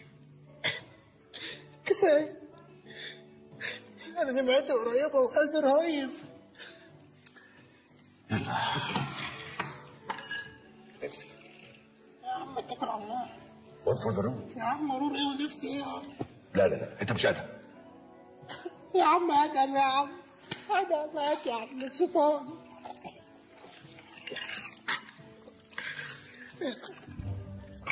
ايه مالك؟ الله ايه؟ انا غريب السود. مالك؟ انت كويس؟ تحب اروحك؟ لا هتعرف شو؟ هاخد ميكروباص من هو بتاع الجمعيه الكبير.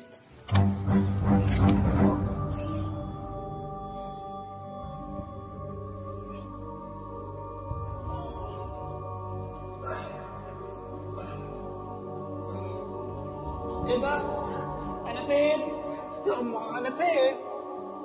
قوم قوم يا حزلقوم. انت مين يا عم انت؟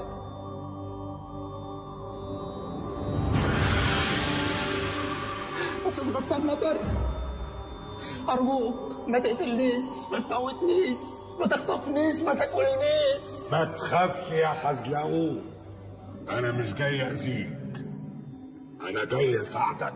مش حضرتك راجل شرير؟ لا لا شرير. لا. والمصحف شرير؟ لا. امال حضرتك ايه بالظبط؟ للاسف الناس فهماني غلط، يمكن عشان المخرجين حصروني في ادوار الشر، لكن انا في الحقيقه انسان طيب زي كمال ابو ريا ومحمود الجندي. الله الله، انا حبيتك قوي يا استاذ غسان بجد، وقلبي استريح لك، وعايز اخد نصيحتك يعني. دلوقتي المهمه طلعت كبيره قوي عليهم بهواء، مش عارف اعمل ايه، انصحني. انا جاي اقول لك كلمه واحده بس، اعمل الصح. يعني اعمل ايه؟ اعمل الصح. انا سمعتك، اعمل ايه بقى؟ اعمل الصح. ارجوك قول لي حاجه مفيده.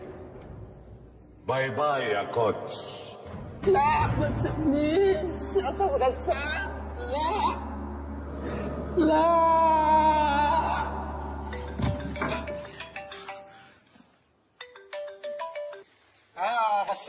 استاذ سراج. لا يا عم المصحف فاكرك يا عم، ده انا حتى مسجلك سراج مهمه. ماشي يا عم هجيلك. يعني اديني مسافه متشطف كده، اصل نايم بعيد عنك بقميص بوليستر وعيب ملزق وريحه مكمل. بتزعلي ليه يا عم؟ ماشي يا عم هجيلك. سلام. ايه ده؟ هو انا قابلت استاذ غسان مطر حقيقي؟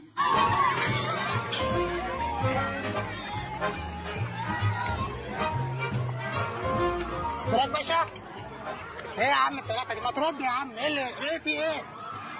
ايه ده؟ تعالى ورايا. انت مين انت كمان؟ تعالى ورايا. ايه ده؟ اتفضل اتفضل اتفضل يا باشا. هلا قول لي يا بركه، هو انت لابس كده ليه؟ تمويه علشان ما نلفتش الانظار. تمويه؟ وانا الناس لما تشوفني بتفسح في فلوكه دبدوب ده عادي امان؟ يا ابني بطل غلبه بقى وقول لي اخبار امبارح ايه؟ انطق. الراجل ده ابن حلال قوي يا باشا، شكله انسان نقي من جوه وانتوا ظالمينه. يا عيني مش طايق يقعد في البلد وعايز يروح يطلع يشوف عياله بره، وحاجه تقطع القلب قوي. وبعدين يا حنين قول معلومه مفيده. واحنا قاعدين في الجنينه امبارح كحه كحه. كحه؟ مش ايه كحه يا باشا، كحه من اللي هي محمله بلغم، ما تفهمش بقى، كانوا بيبيضوا بينفضوا حاجه كده. بينفضوا ايه وبلغم ايه الله يقرفك؟ يا ابني امبارح جيرمين سمعته بيقول كلام مهم وفي حاجه زي ماتش اعتزال وحاجات جيرمين بقى، كلام جيرمين بقى، امشي ورا كلام جيرمين. يا سلام، هو جيرمين دي مش معانا ولا ايه؟ يا باشا دي واحده ست وهتتكلم كلام ستات، بيحكوا في المحكي وبيروي. الله الحق انسان الغاب اهو. يا ابني انسان الغاب ايه؟ ما تركز معايا، في كتير قوي منهم اهو. يا ابني حرام عليك ركز معايا، انسان الغاب ايه؟ ما تفهمني قالت ايه جيرمين؟ هذا موضوع تافه يا باشا، عايزه تقول لك يعني من الاخر الراجل قبل ما يسافر عايز ينقل 25 كيلو. 25 كيلو ايه بقى؟ زيتون، ليمون، جبنه قديمه، العلم عند الله. الراجل عايز ينقل 25 كيلو هيروين ويكت من البلد، وانت قاعد تقول لي كح وتف ونق. انا ولا اعرف انك فضولي من الاول. فضولي ايه ونيلة ايه يا ابني؟ حرام عليك مش كده، ما تركز معايا بقى، الله يخرب بيت غباوتك يا حزلقوم. يا ابني انت كويس يا ابني ويجي منك وذكي، بس لما بتركز ركز بقى. وانت برنس. الله يبارك لك يا سيدي. يا ابني انا عايزك تميز ما بين المعلومات المهمه والمعلومات التافهه، علشان اللي يفضل في دماغك المعلومات المهمه، وتسيبك بقى من كح وتف ونف والتفاهات دي.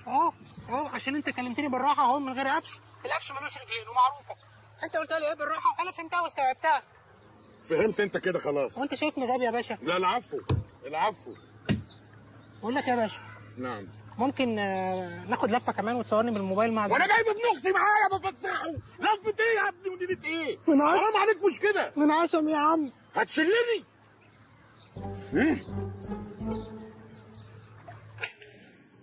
مساء الخير يا برنسيس الكون.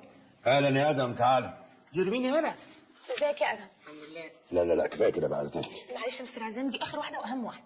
حاضر يا ستي عشان خاطرك اهو. ثانك يو. انا هكلم حضرتك اول ما اخلص البرزنتيشن. ماشي. عنك انا هروح اوصل جيرمين. ماشي. طيب وتبقى تعالى لي على المكتب. تصبح على خير يا جميل. باي باي. ميرسي يا ادهم. اي خدمه. بقول لك يا جيرمين، ايه؟ بالنسبه للجونيلا اللي انت لابساها دي، يعني مش ملاحظه انها قصيره حبتين؟ قصيره ايه دي؟ وبعدين انت مالك بلبسي؟ مالي بلبسك ازاي يا جيرمين؟ احنا مش زمايل وفي نفس المهمه يا ماما، وبعدين اي حاجه غلط هتعملها تبقى في وش انا. لا اله الا الله. يا سلام. امال؟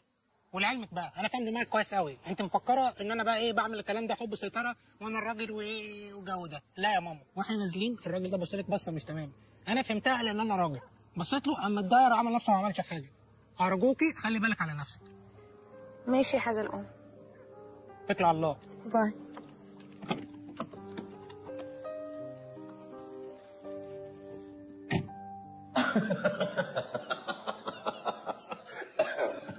ايه ده؟ تضحك على ايه؟ ضحكني معاك. تعالى تعالى بص.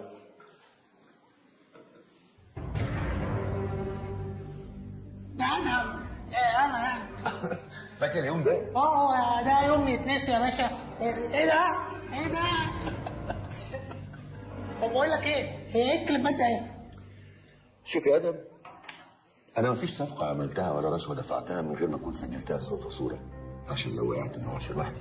طب وانت الحاجات دي صورتها ازاي يا باشا؟ بسيطه بجد. يا عم ده قلم يا عم. ايوه قلم، بس نفس الكاميرا. سيب بقى تطلع حاجات كتير قوي اليومين دول. الله. طب بقول لك ايه يا باشا؟ الاقيش عندك مقاطع بلوتوث ساخنه؟ يا فندم؟ طب فيلم احاسيس؟ فيلم احاسيس ايه وبلوتوث ساخنه ايه؟ المهم هتلبس ايه بكره بالليل؟ ايه يا عم عايز ايه يا عم؟ بكره بالليل في الحفله 31 اكتوبر هالوين. اللي تعيش وتفتكر يا باشا. يعني سبحان الله الزمن بيجري. يعني بص رمضان كان لسه واهو.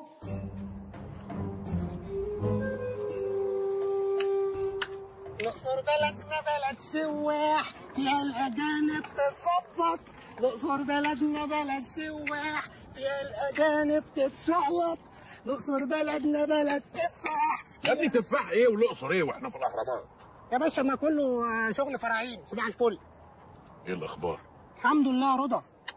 وانا بطمن عليك. اخبار الزفت عزام ايه؟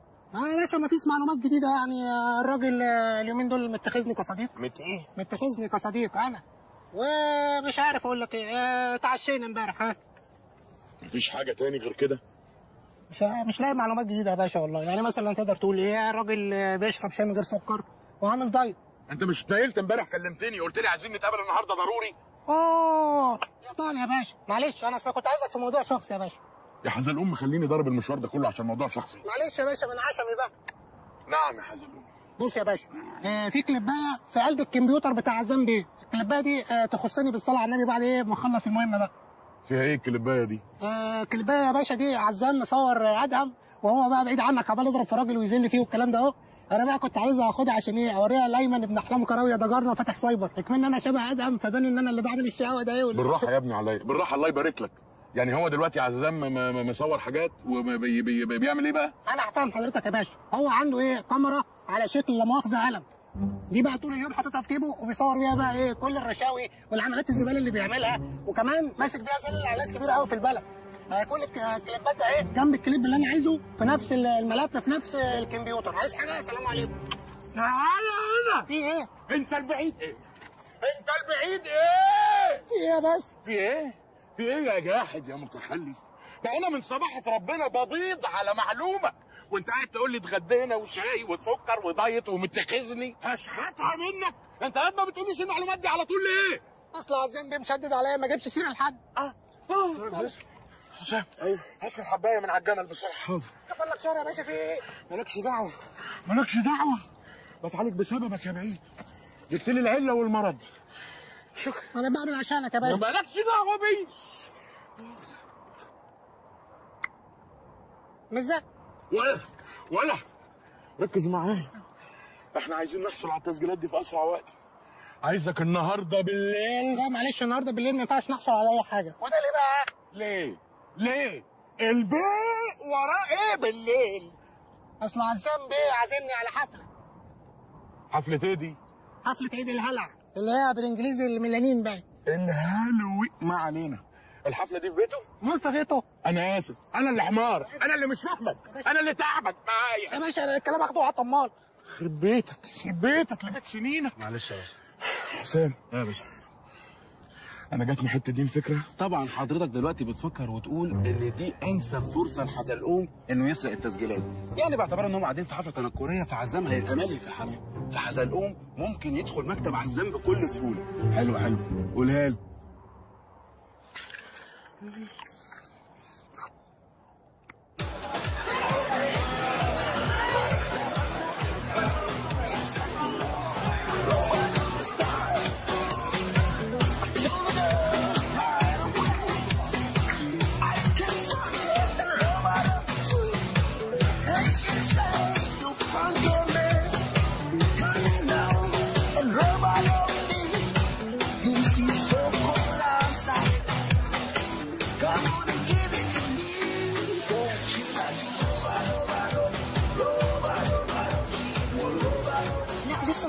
لحد دلوقتي مش عارفه بقى. طيب اوكي باي.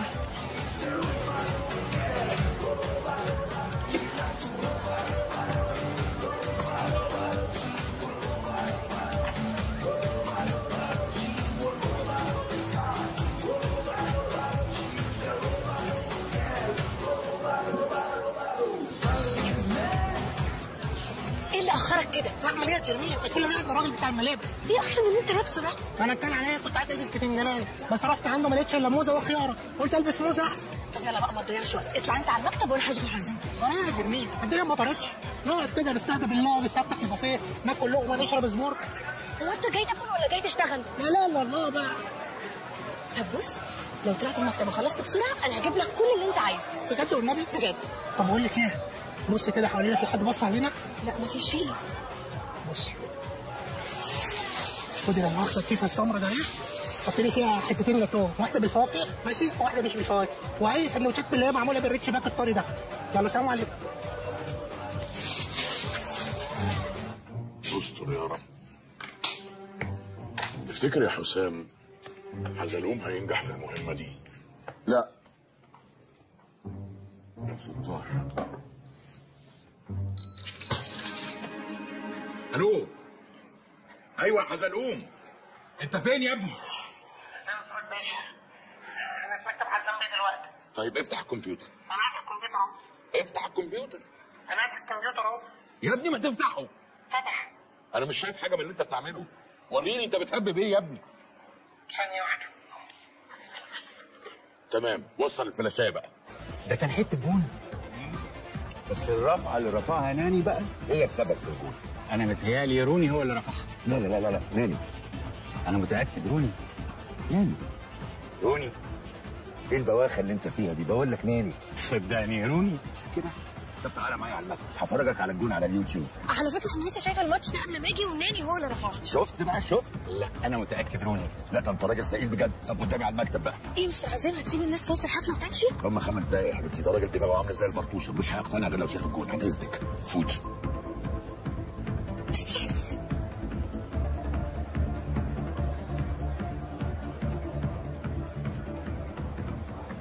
مستر عزام مستر عزام over here.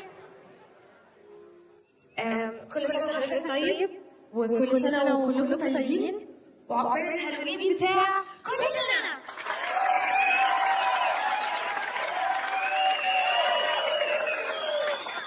مستر عزام أنا محضرة لك مفاجأة، يا رب تعجبك.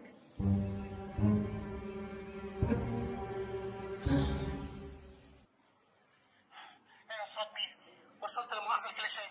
يا ابني ودي الكاميرا ناحيه الشاشه، خلينا نشوف انت بتهبب ايه. الله لا يسيئك. اهو. افتح بقى الفولدر مهون. اللي بتاع الفيديوهات. مين؟ دوس انتر.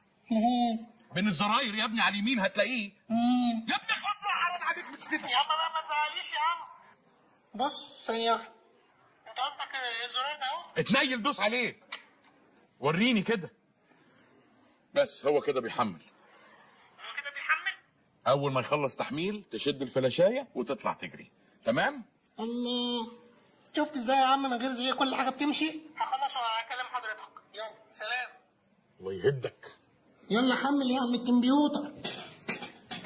يا ودي حتى مني يا أهلة البعد، من عطفك لحنوني ومزود في العناد، سهرني شوق حياتي شوق، وغلبتي معاك وانت معاك، والحق عارف وهو اللي فات، مالي شغال هو اللي تغني ومالك تسألني، الحق عليك الحق عليك.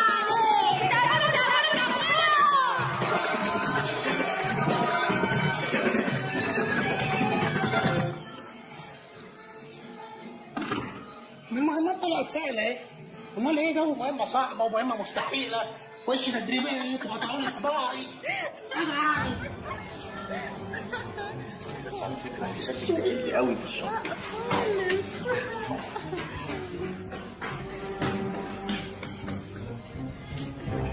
هو لسه فوق؟ كويس.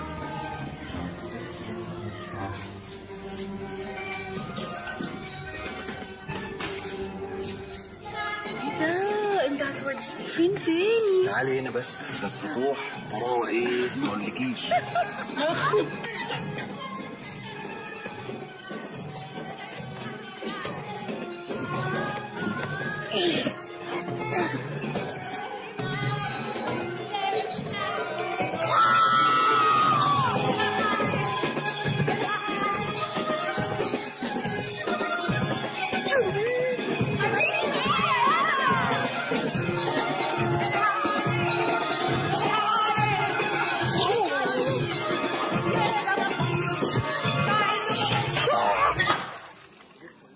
$30,000. قلت لك هم 29,000 بس. طب ما فيش فلاشايه. مفيش فلاشايه؟ هو ايه اللي مفيش فلاشايه؟ انت عبيط يالا. اقعد تشتم فيا وفاصل لحد ما عزام يسافر والعيال تقعد تشد في هيروين وكل ده هيبقى في رقبتك. وكل ده ليه يا عم حسام؟ ليه يا سيدي؟ عشان البيبي استخسر 1000 جنيه في مصر. خلاص يا حزلقوم، ال1000 جنيه بتاعتك عندي. عندك ايه انت رقر؟ انتوا هتبلفوني؟ يا باشا ما تخلينا نخلص من المهمه دي، الله لا يسيئك. هات يا حزلقوم الفلاش. يعني ايه ال1000 جنيه دي عندك يا استاذ حسام؟ عيب عليك يا حزلقوم. امان، هات بقى الفلاش. حاضر. حاضر يا امير. حاضر يا برنس يا ابو الكرم. خلص يالا. حاضر يا ابو وش سمع. حاضر يا. ايه ده؟ راحت فين؟ ايه دي اللي راحت فين؟ ايه يا عم انت بتمدلي في وشك ليه يا عم؟ هو شكل البيع؟ هتلاقيها متزخناه في اي زخنوه من زخانين الموزه ده ايه؟ اتنيل طلعها. اوه ده باينني لما كنت نهار اسود. نهار اسود؟ نهار اسود عليك. نهار اسود عليك. فين الفلاشايه؟ مين؟ سيبني عليه. هيشلني. هيشيلني. سيبني عليه. معلش اصل ده وقت بالك. يا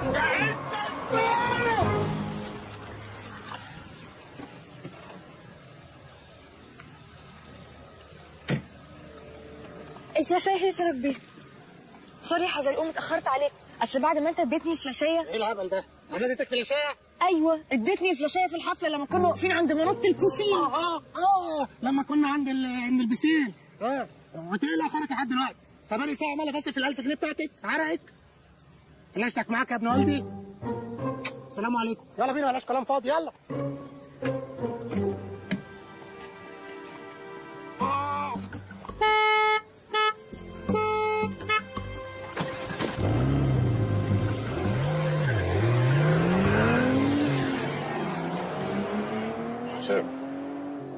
انا شاكك ان الواد حزلقوم ما اداش الفلاشه للبت جرمين على منط البسين، وجرمين جت لغايه هنا وعملت علينا الفيلم ده علشان تستره قدامنا. خدت بالك لما قرصته في كتفه؟ تفتكر في بينهم حاجه؟ يا بيه ده لولا ان احنا في 2010 كان زمانهم بكره الصبح في مكان من الاتنين، يا اما جروبي يا كازينو على النيل. كويس ان احنا جينا هنا، الدنيا كانت زحمه قوي في جروبي. اظن مش حرك من حاجه اهو. لا ده كده يعني فل. انا قلت اجي اعزمك على برتقال واجيب لك هديه واكسر عينك عشان تبقى ايه واحده واحده كده ايه قصاد حركه الجدعانه بتاعت امبارح. اللي صحيح يا جرمين انت جبت الفلاشايه ازاي؟ مفيش، انا بعد اللي حصل امبارح في الحفله خفت طبعا لا يكون جرالك حاجه، فدخلت خفتي؟ خفت. خفت عليا انا؟ خفت عليك، افرض كان حصل لك حاجه يعني، كانت المهمه مش هتكمل.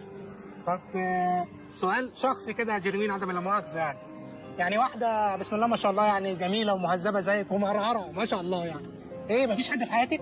لا كان في زمان كنت مخطوبه بس ما حصلش نصيب. كان بيضربك ويذلك؟ لا. كان بيسبلك؟ لا طبعا. ايه الجزمه؟ خانك معاه اصحابي؟ لا خالص، هو كان كويس جدا بس ما كناش متفاهمين يعني، ما اتفقناش، وبعدها ما لقيتش حد ارتاح له بصراحه. بصي الحاجات الطبيعيه يعني في الاول وفي الاخر اسمه نصيب يعني ممكن تلاقيه تمام وابوه عنده مشتل والبنت شغاله في سنترال ومتدينه وكل حاجه وفجاه سبحان الله يعني. طب حزلقوم انا اللي عايزه اسالك سؤال. اتفضلي. انت عمر ما كان عندك جو يعني؟ ايوه جو؟ لا مفيش طبعا، اصل حرام. حرام؟ حرام ليه؟ اصل احب في واحده واتجوزها واخلف منها عيل واقوم مطلقها عشان مش عارف اصرف عليها، فتروح تتجوز واحد غني قاعد بقى يعذب في الواد ينصاب سجاير والواد يطلع مجنون وعنده بتاع في رقبته وعليه حرام طبعا. ده ايه الخيال الاوفر ده يا حزلقوم؟ بص انا مش معاك في فكره ربط الحب بالفلوس، اصل اي اتنين ما بينهم علاقه المفروض. مالك ايه؟ اصل انا مستغربه قوي ان انا قاعده بتكلم الكلام ده وانا شايفه قدامي ادهم اللي هو انا عمري ما كنت هتكلم معاه كده. عارف يا حزلقوم ايه اكتر حاجه عجباني فيك؟ ايه؟ انك عندك طموح واصرار، مصمم تنجح لاخر لحظه، مع ان سوري يعني امكانياتك ضعيفه وذكائك محدود. الحمد لله الحمد لله، انا عايز اقول لك من صغري على فكره في المدرسه كل المدرسين بيقولوا لي يا حزلقوم انت ذكائك محدود وعدى كل الحدود. الحمد لله دي نعمه وفضل من ربنا.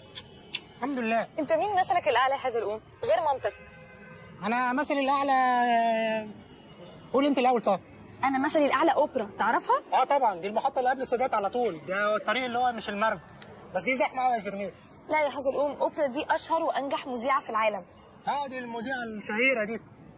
ايوه بس شفتي متشافه عنها على فكره. طب حزلقوم انا قلت لك مين مثلي الاعلى انت ما قلتليش. انا مثلي الاعلى الاستاذ مصطفى كامل. الله، اللي قال لو لم اكن مصريا لوددت ان اكون مصريا. ايوه، واللي قال بردك قشطه يابا قشطه قشطه يا عمو قشطه كله قشطه قشطه، هو ده. ومصريا دي كانت في نفس الالبوم. حكى عليه. انت طيب قوي يا حزلقوم. ربنا يديم المعروف. جرمين نك الحساب غالي. طب حزلقوم بما اننا لوحدنا يعني ايه؟ مش عايز تكلم مامتك؟ ده ايه المزاوله؟ انت بتزاوليني يا جرمين؟ والله ما قصدتش، بهزر معاك. فكرتيني صحيح، عايز اكلم سراج يصرف لي حبه فلوس، عيد ميلاد امي الاسبوع اللي جاي وعايز اجيب لها هديه. ايه ده، كل سنه وهي طيبه. وانت بالصحه والسلامه. طب تحب اسلفك لحد ما سراج يصرف لك الدفعه؟ شوف انا على الكوارك. ايه؟ خراق يعني؟ ايه برضه؟ انا اشرحها لها ازاي دي؟ حول الله يا رب. شكرا يا برنس.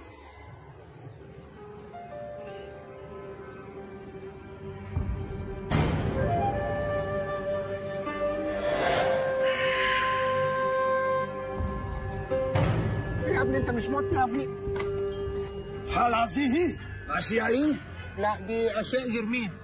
اذا ايه ده انت مجنون؟ ايه جرمين جرمين اهدي يا علي، انا فاهمه غلط. تعالى بس نتكلم انت راجل لراجل بعيد عن الحريم. تعالى بص يا برنس، الدنيا حر مش ناقصه لا تعذيب ولا فرهضه. بعدين ده اول مره اخد فيها مع الحته بتاعتي، خليك انت البحر. ها؟ انها موزع. بقول لك ايه؟ احترم نفسك اللي عاملها معاه. هذا اشيائي. ايه اللي الادبه دي؟ مالكش عندي اشياء وننجي على روحك واغرقات.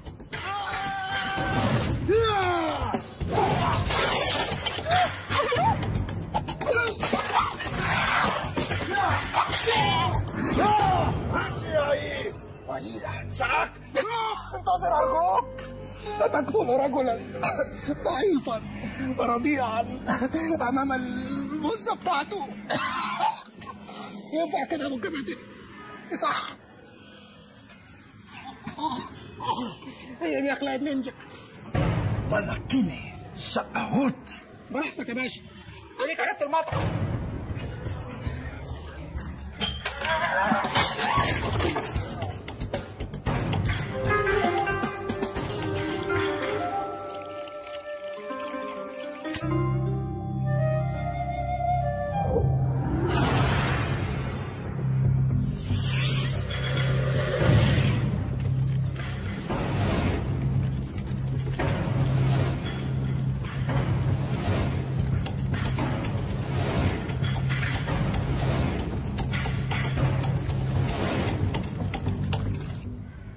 اسود. زي ما بقول لك كده يا ادهم، في حد دخل المكتب بتاعي، واللي دخل المكتب ده ممكن يكون خد ورقه كده، ملف كده، او حاجه من على الكمبيوتر. ايوه صح، الكمبيوتر. الحفله كانت مليانه ناس، خلاص ما بقتش اثق في حد خالص، ما بقتش اثق في الناس اللي موجودين حواليا. لا يا راجل، احنا رجالتك، ما تثقش فينا ازاي بس يا عم الحاج؟ اسمع، احنا هنقابل الناس بكره عشان نخلص الديل، نقول لهم يسلمونا البضاعه في ظرف 3 ايام، بعدها انا هسافر اسيب لك البضاعه انت والرجاله تصرفوها، بعد كده تبعت لي فلوسي في البنك، فاهم؟ اعتبر الموضوع ده خلص يا عزام بيه، انت وراك رجاله. اسمع يا ادهم، في الظروف اللي زي دي ما اقدرش اعتمد غير على واحد زيك، واحد بثق فيه وبحبه زي ابني، انا واثق كمان انه بيحبني زي ابوه. انت كمان مكسر فيا قوي يا عزام بيه، انت راجل طيب قوي، يعني انا مش عارف هم ليه عايزيني. بص يعني خلي بالك من نفسك، خصوصا اليومين دول، ماشي؟ بص يا حزلقوم، اللي فات كله كوم واللي جاي ده كوم تاني. الاتصال ما بيننا في الفترة اللي جاية لازم يكون في أضيق الحدود، تمام؟ ربنا يستر. ما تخافش، احنا هنبقى دايما جنبك بس من بعيد. خد يا حزلقوم، البس دي. متشكر يا باشا، كتر الف خيرك، انا لابس اختها بالظبط. ايه بص، دي سلسلة فيها GPS، جهاز تتبع علشان نقدر نعرف مكانك. اتفضلي. مساء الخير. اهلا وسهلا، ازيك يا جرمين؟ ازي حضرتك؟ ازيك يا جرمين؟ ازيك يا حضرقوم؟ عامله ايه؟ الحمد لله. ها ايه الاخبار؟ تمام. خلاص يا ستي، اخيرا هترتاحي مننا. الفترة اللي كنا محتاجينك فيها في المهمة خلاص خلصت، وبكده يبقى دورك معانا انتهى. احنا متشكرين جدا. ليه، هي المهمة قربت ولا ايه؟ المعلومات دي مش مفروض انك تعرفي عنها حاجة ابدا، ده علشان مصلحتك وسلامتك اولا. طب على فكرة لو حضرتك محتاج مني اي حاجة انا ممكن. بالعكس، الفترة اللي جاية انا محتاجك تختفي، لان عزام شاكك في كل اللي حواليه، واعتقد ان انت عملتي كل اللي طلبناه منك وزيادة. الرخص وصلتك؟ وصلتني اه. كله تمام؟ ميرسي. طيب ربنا يوفقكم. ربنا معاك. باي باي. باي باي. مع السلامة يا جميل. باي باي.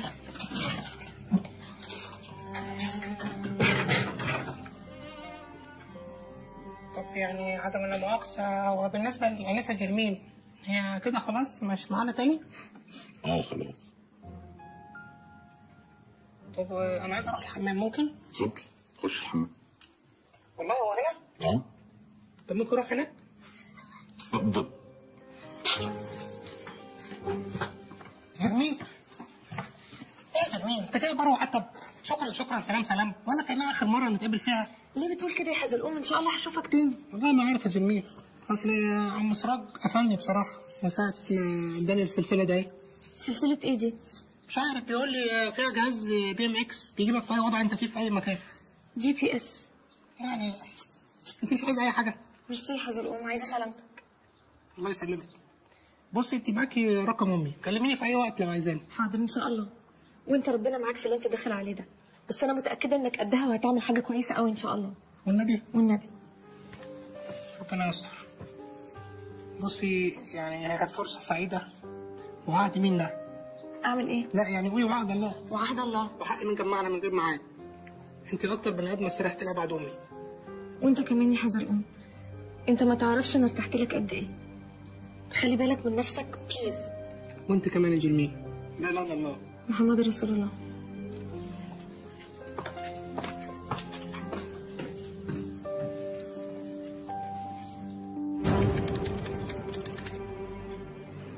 على فكره ده انا عايزك تكلم الموزعين بقى، انا عايز اخلص من الموضوع ده بمنتهى السرعه. إن شاء الله كله هيبقى زي الفل. انا عارف ان الموضوع ده سهل كده بالنسبه لك، مع الازمه الموجوده اليومين دول وزين هيشتروا منك النهارده قبل بكره باقي كميه. واحنا برضك يعني جامدين في السوق، ما احناش. ايه ده؟ ايه مين؟ لا ولا حاجه. وصل يا باشا، خليهم يتفضلوا.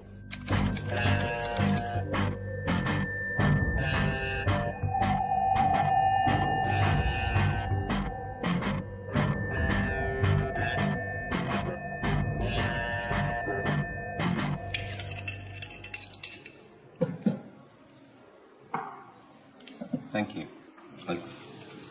So, Mr. Azad, we were discussing the terms of the deal yesterday. The quantity you want is very huge. Don't you think? اساسي. Don't worry about that, my friend. I can handle it. The problem is that I want to finish this job as soon as possible. You don't worry, Mr. Azad. Your gift is already here. Just tell me when and where. لا مؤاخذة لازم ارد التليفون. تليفون ايه بس؟ معلش تليفون سوري تليفون تريب ها. Sorry for the interruption. You were saying? الو انا في وسط شغل خضتيني في حاجه؟ اصلك وحشتني قوي يا حبيبي، قلت اكلمك. وانت كمان وحشتيني يا ست الحبايب. كان نفسي اكون معاك دلوقتي. كل سنه وانت طيبه. وانت بألف صحة وسلامة ولا يهمك. ما هديتك وصل. هديت ايه؟ خد كلب. ايوه يا حزلقوم. ايه ده؟ جرمين؟ انت ايه اللي وداك عند امي؟ جيت اوصل لها الهديه اللي انت اشتريتها لها. انا اشتريت لها هديه؟ ايوه بقى يا ابني. انت جدعه قوي يا جرمين.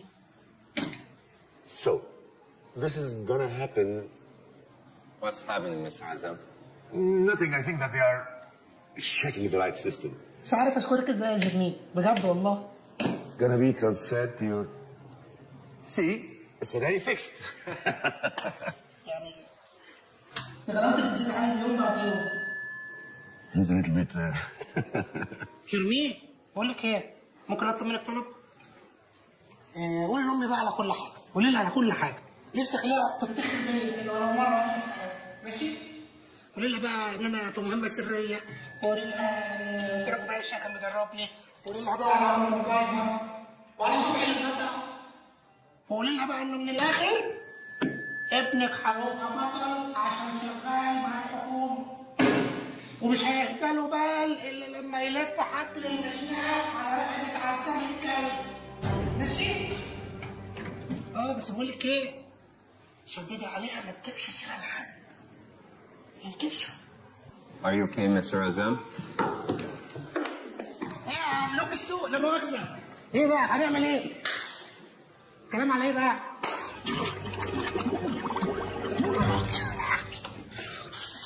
مش هعترف. موتني واسلقني، مش هنطق ولا كلمه.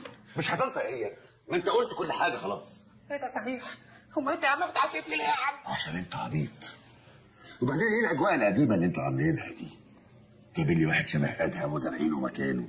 في ايه؟ مين اللي عامل لكم الخطه دي؟ محمود المليجي؟ لا يا عم ده سراج باشا، ولعلمك بقى انا قلت له انها قديمه قوي ومفقوسه وما تخلش على اي عيل صغير، انما هو بقى ايه شبط فيها وحب يجود. طب بالعند في السراج بتاعك ده بقى انا هكمل الديل وفي ميعاده وانت اللي هتساعدني. لا يا عم حد الله ما بينه وبين الحرام يا عم، كل المخدرات. بص اللي عايز تعمله فيها اعمله كده. انا كنت متوقع الاجابه دي.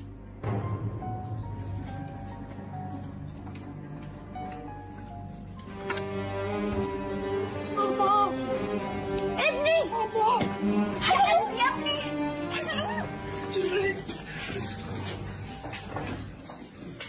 ها ايه رايك؟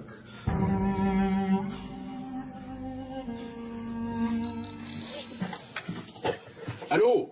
يا سراج باشا. ايوه حزلوم. ايه الاخبار عندك؟ انا عرفت ميعادهم كلمه تسليم. سريع خليك معايا. اتفضل حضرتك. قول. هات لي احداثيات المكان ده بالتحديد. حرك كل القوات على هناك. واحنا هنتحرك ورا حزلوم. توكلنا على الله. يلا بينا يا بطل.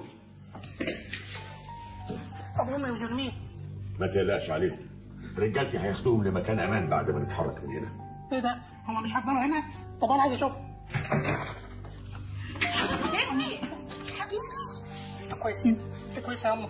انا كويسه يا حبيبي. معلش انا اللي وريتكم معايا التوريطه السوداء دي، معلش يا جرمين. ملوش داعي الكلام ده يا حزلقوم، المهم انت هتعمل ايه دلوقتي؟ مش عارف بس ان شاء الله تعدي على خير. اهم حاجه ما تقلقوش. يلا يا ابني خلصنا. ماشي يا عم. خد يا أم. خد البسي دي. ايه دي يا ابني؟ خد البسي يا ام وابوس ايدك ما تقلقهاش. حاضر يا حبيبي. خلوا بالكم من نفسكم. يلا يا ابني. خلي بالك انت من نفسك.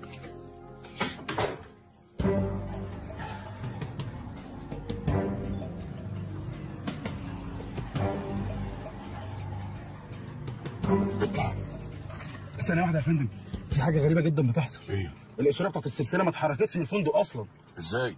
ده حزلقوم لسه مكلمني وقال لي انه اتحرك في عربيه عزام وهم قدامنا هم. خلينا وراهم. اطلع اطلع.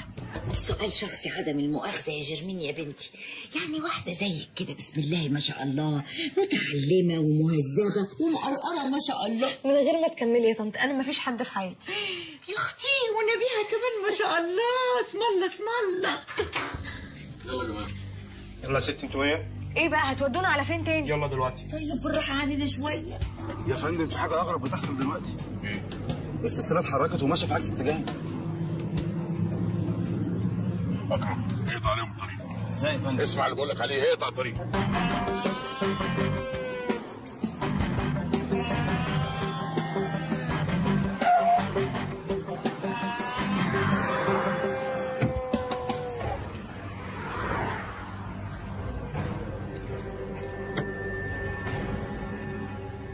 في حاجه؟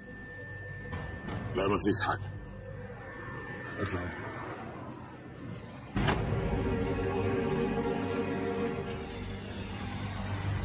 والله كنت عارف، يا ريتني كنت قلت من الاول. المهم حزلقوم فين دلوقتي؟ لما يجوا انا عايزك تبقى هادي كده ومطيع علشان الامور تمشي على خير وكله يبقى تمام، والا يا باشا والله امي وجرمين ما لهمش اي ذنب، انا قدامك ولو عايز تاذيني زين انا. اوعى انت كنت فاكرني حاطك في دماغي. انت لو كنت نبيه وذكي كنت اديتك قرشين وخلصت منك، انما انت عبيط وهبل. فاهم يعني ايه عبيط وهبل؟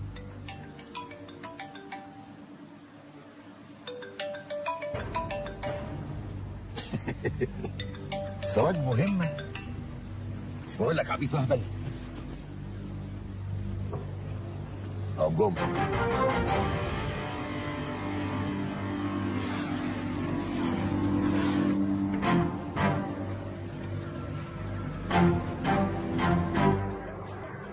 تليفونه اتقفل. يلا هنتحرك ورا السلسله.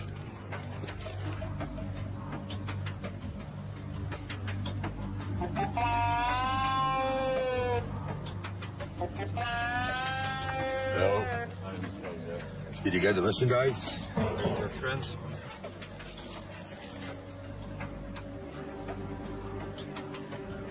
I got no money. Here you are. اهو انت دلوقتي بقيت راجل بجد وخليت لنا قيمة بصحيح. انت طيب قوي يا حزلقوم. عايزك تعرف يا حزلقوم ان اللي انت بتعمله ده علشان مصر.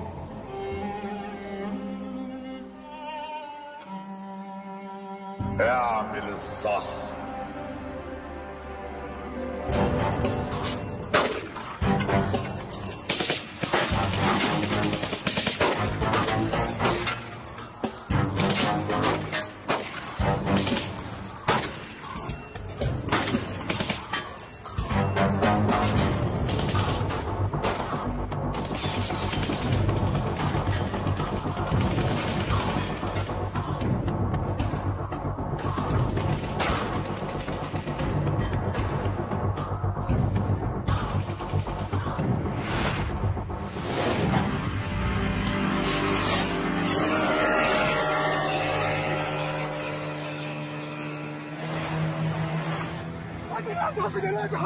انت جننت.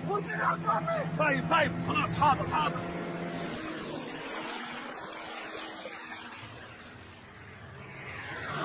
مفيش جديد يا حسام؟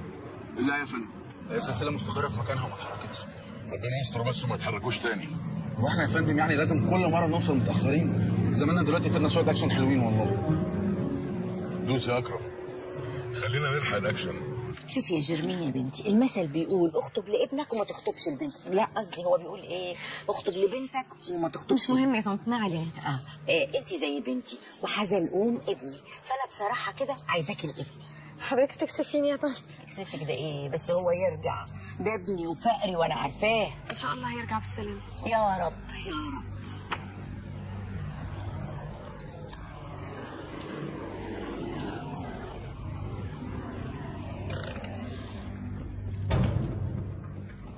تاني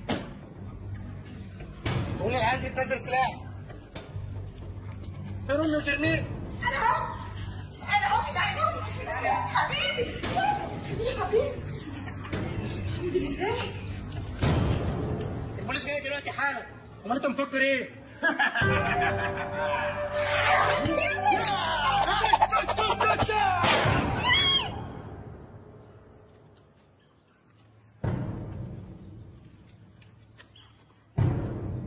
ايه ده؟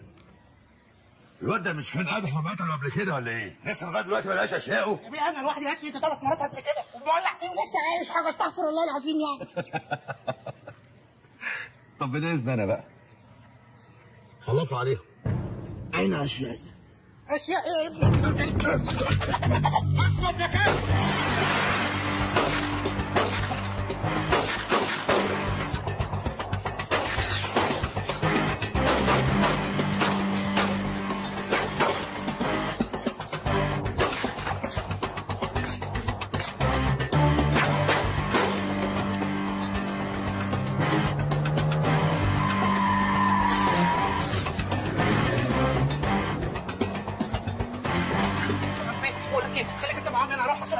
امك ايه يا حسام؟ خليك مع الحاجه.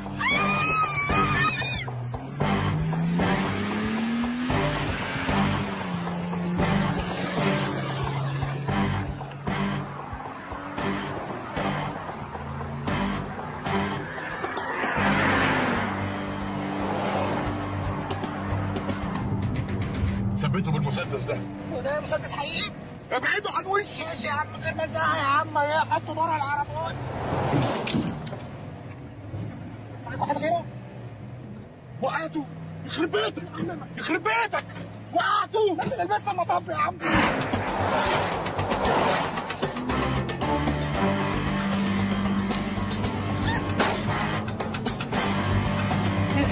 تعمل ايه؟ تعمل ايه؟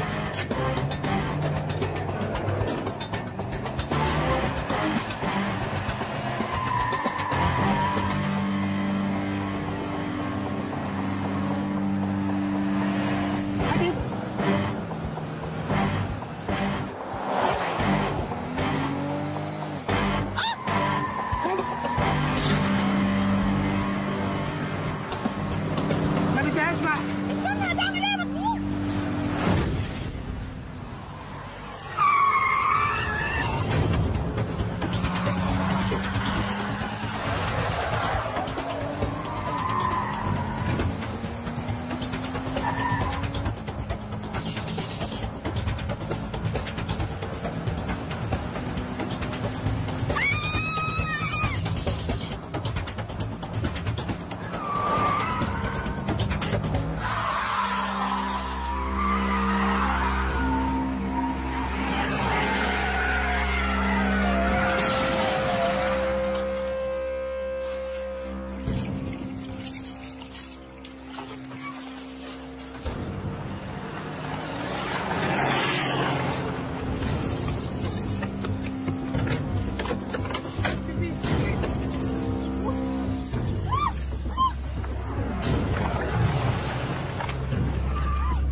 والله وقعت يا عسام.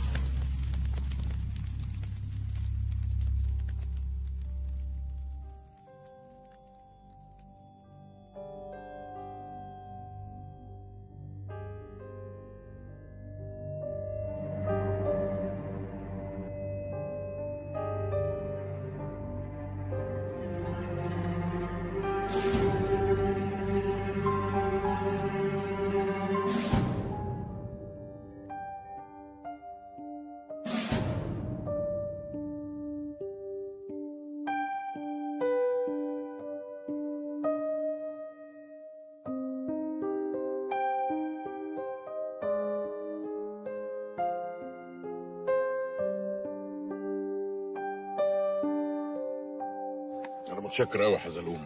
تعالى يا باشا احنا خدامينك يعني وبتوعك ودي مجرد مهمه صايصه. انا فخور بيك بجد. عرفت بقى حلاوه ان يبقى ليك قيمه. انت صح.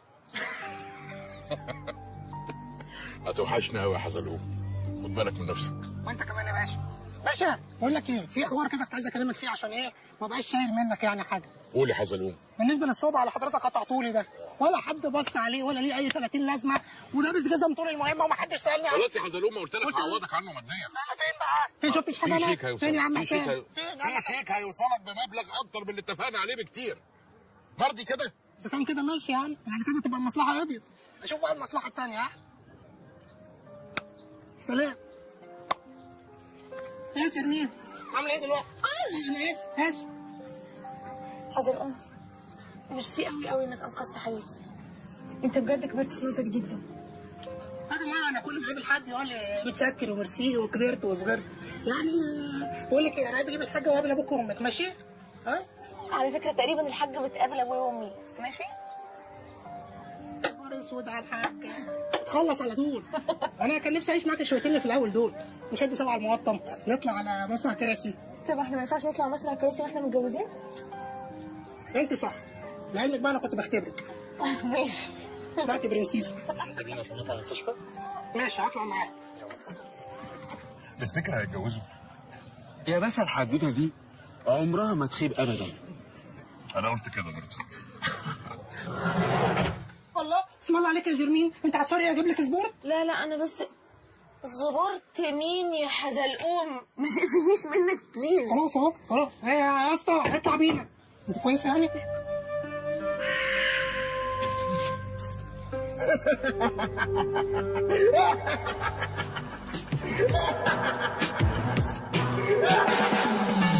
احلم واحلم واحلم اكتر واوعى حلمك تكون احلم اصل الحلم ما يغلى لو فاكر حلمك بفلوس. احلم واعمل واصبر واتقل مهما كان الحلم بعيد راح يجي يوم وتحقق حلمك. الاحلام ملهاش مواعيد، مين يا ابني احلم على قدك خلي الحلم ملوش حدود. اوعى حلمك بس يشدك يبعد بيك عن كل وجود. في اللي بيرضى يبقى موجود ويعيش ولا بيهمه العمر، واللي بيحلم بالمفروض بس ملوش على حلمه الصبر، واللي يصر يحقق حلمه حتى ولو ينحت في الصخر. في اللي حلمه بتبقى بسجاره كلنا عارفين ده بيحكيها، يقعد يحلم بس خساره يخلص حلمه ما يطفيها. اللي بيحلم يبني يعمر، واللي في حلمه نفسه يهد، واللي في حلمه عامل عنتر، واللي يخاف من حلمه بجد.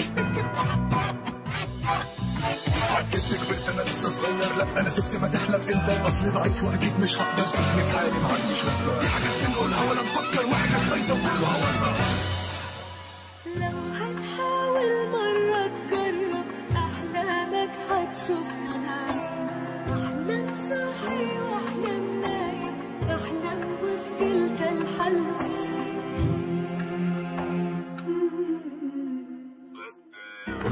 عمرك كنت تصدق حديدة بيك تطير؟ بدأت حلم وفكرة جديدة ليه ما يكون لك نحو طير؟ لو حد كان قالك من 100 سنة أو حتى 200 في شيء اسمه الطيارة وزي العصفورة بجناحين تقدر تسافر بيك وانت وعيلتك فيها قاعدين. قالوا الناس مجنون ردوا وقال لا انتوا العاقلين. الحقيقة هو العاقل الأفكار هي المجانين، اللي عملها يفرق ايه عنك عن السامعين؟ كان واحد زيك يعني ملوش 4 رجلين، أو عين واحدة في وسط دماغه أو فوق راسه فيها قرنين. فرق واحد منكم مخه ما كانش تخين، اللي بيحلم يلعب كورة في تريجة يقفل الوش، ومصطفى من غير رجلين وعدى سلاح المنش.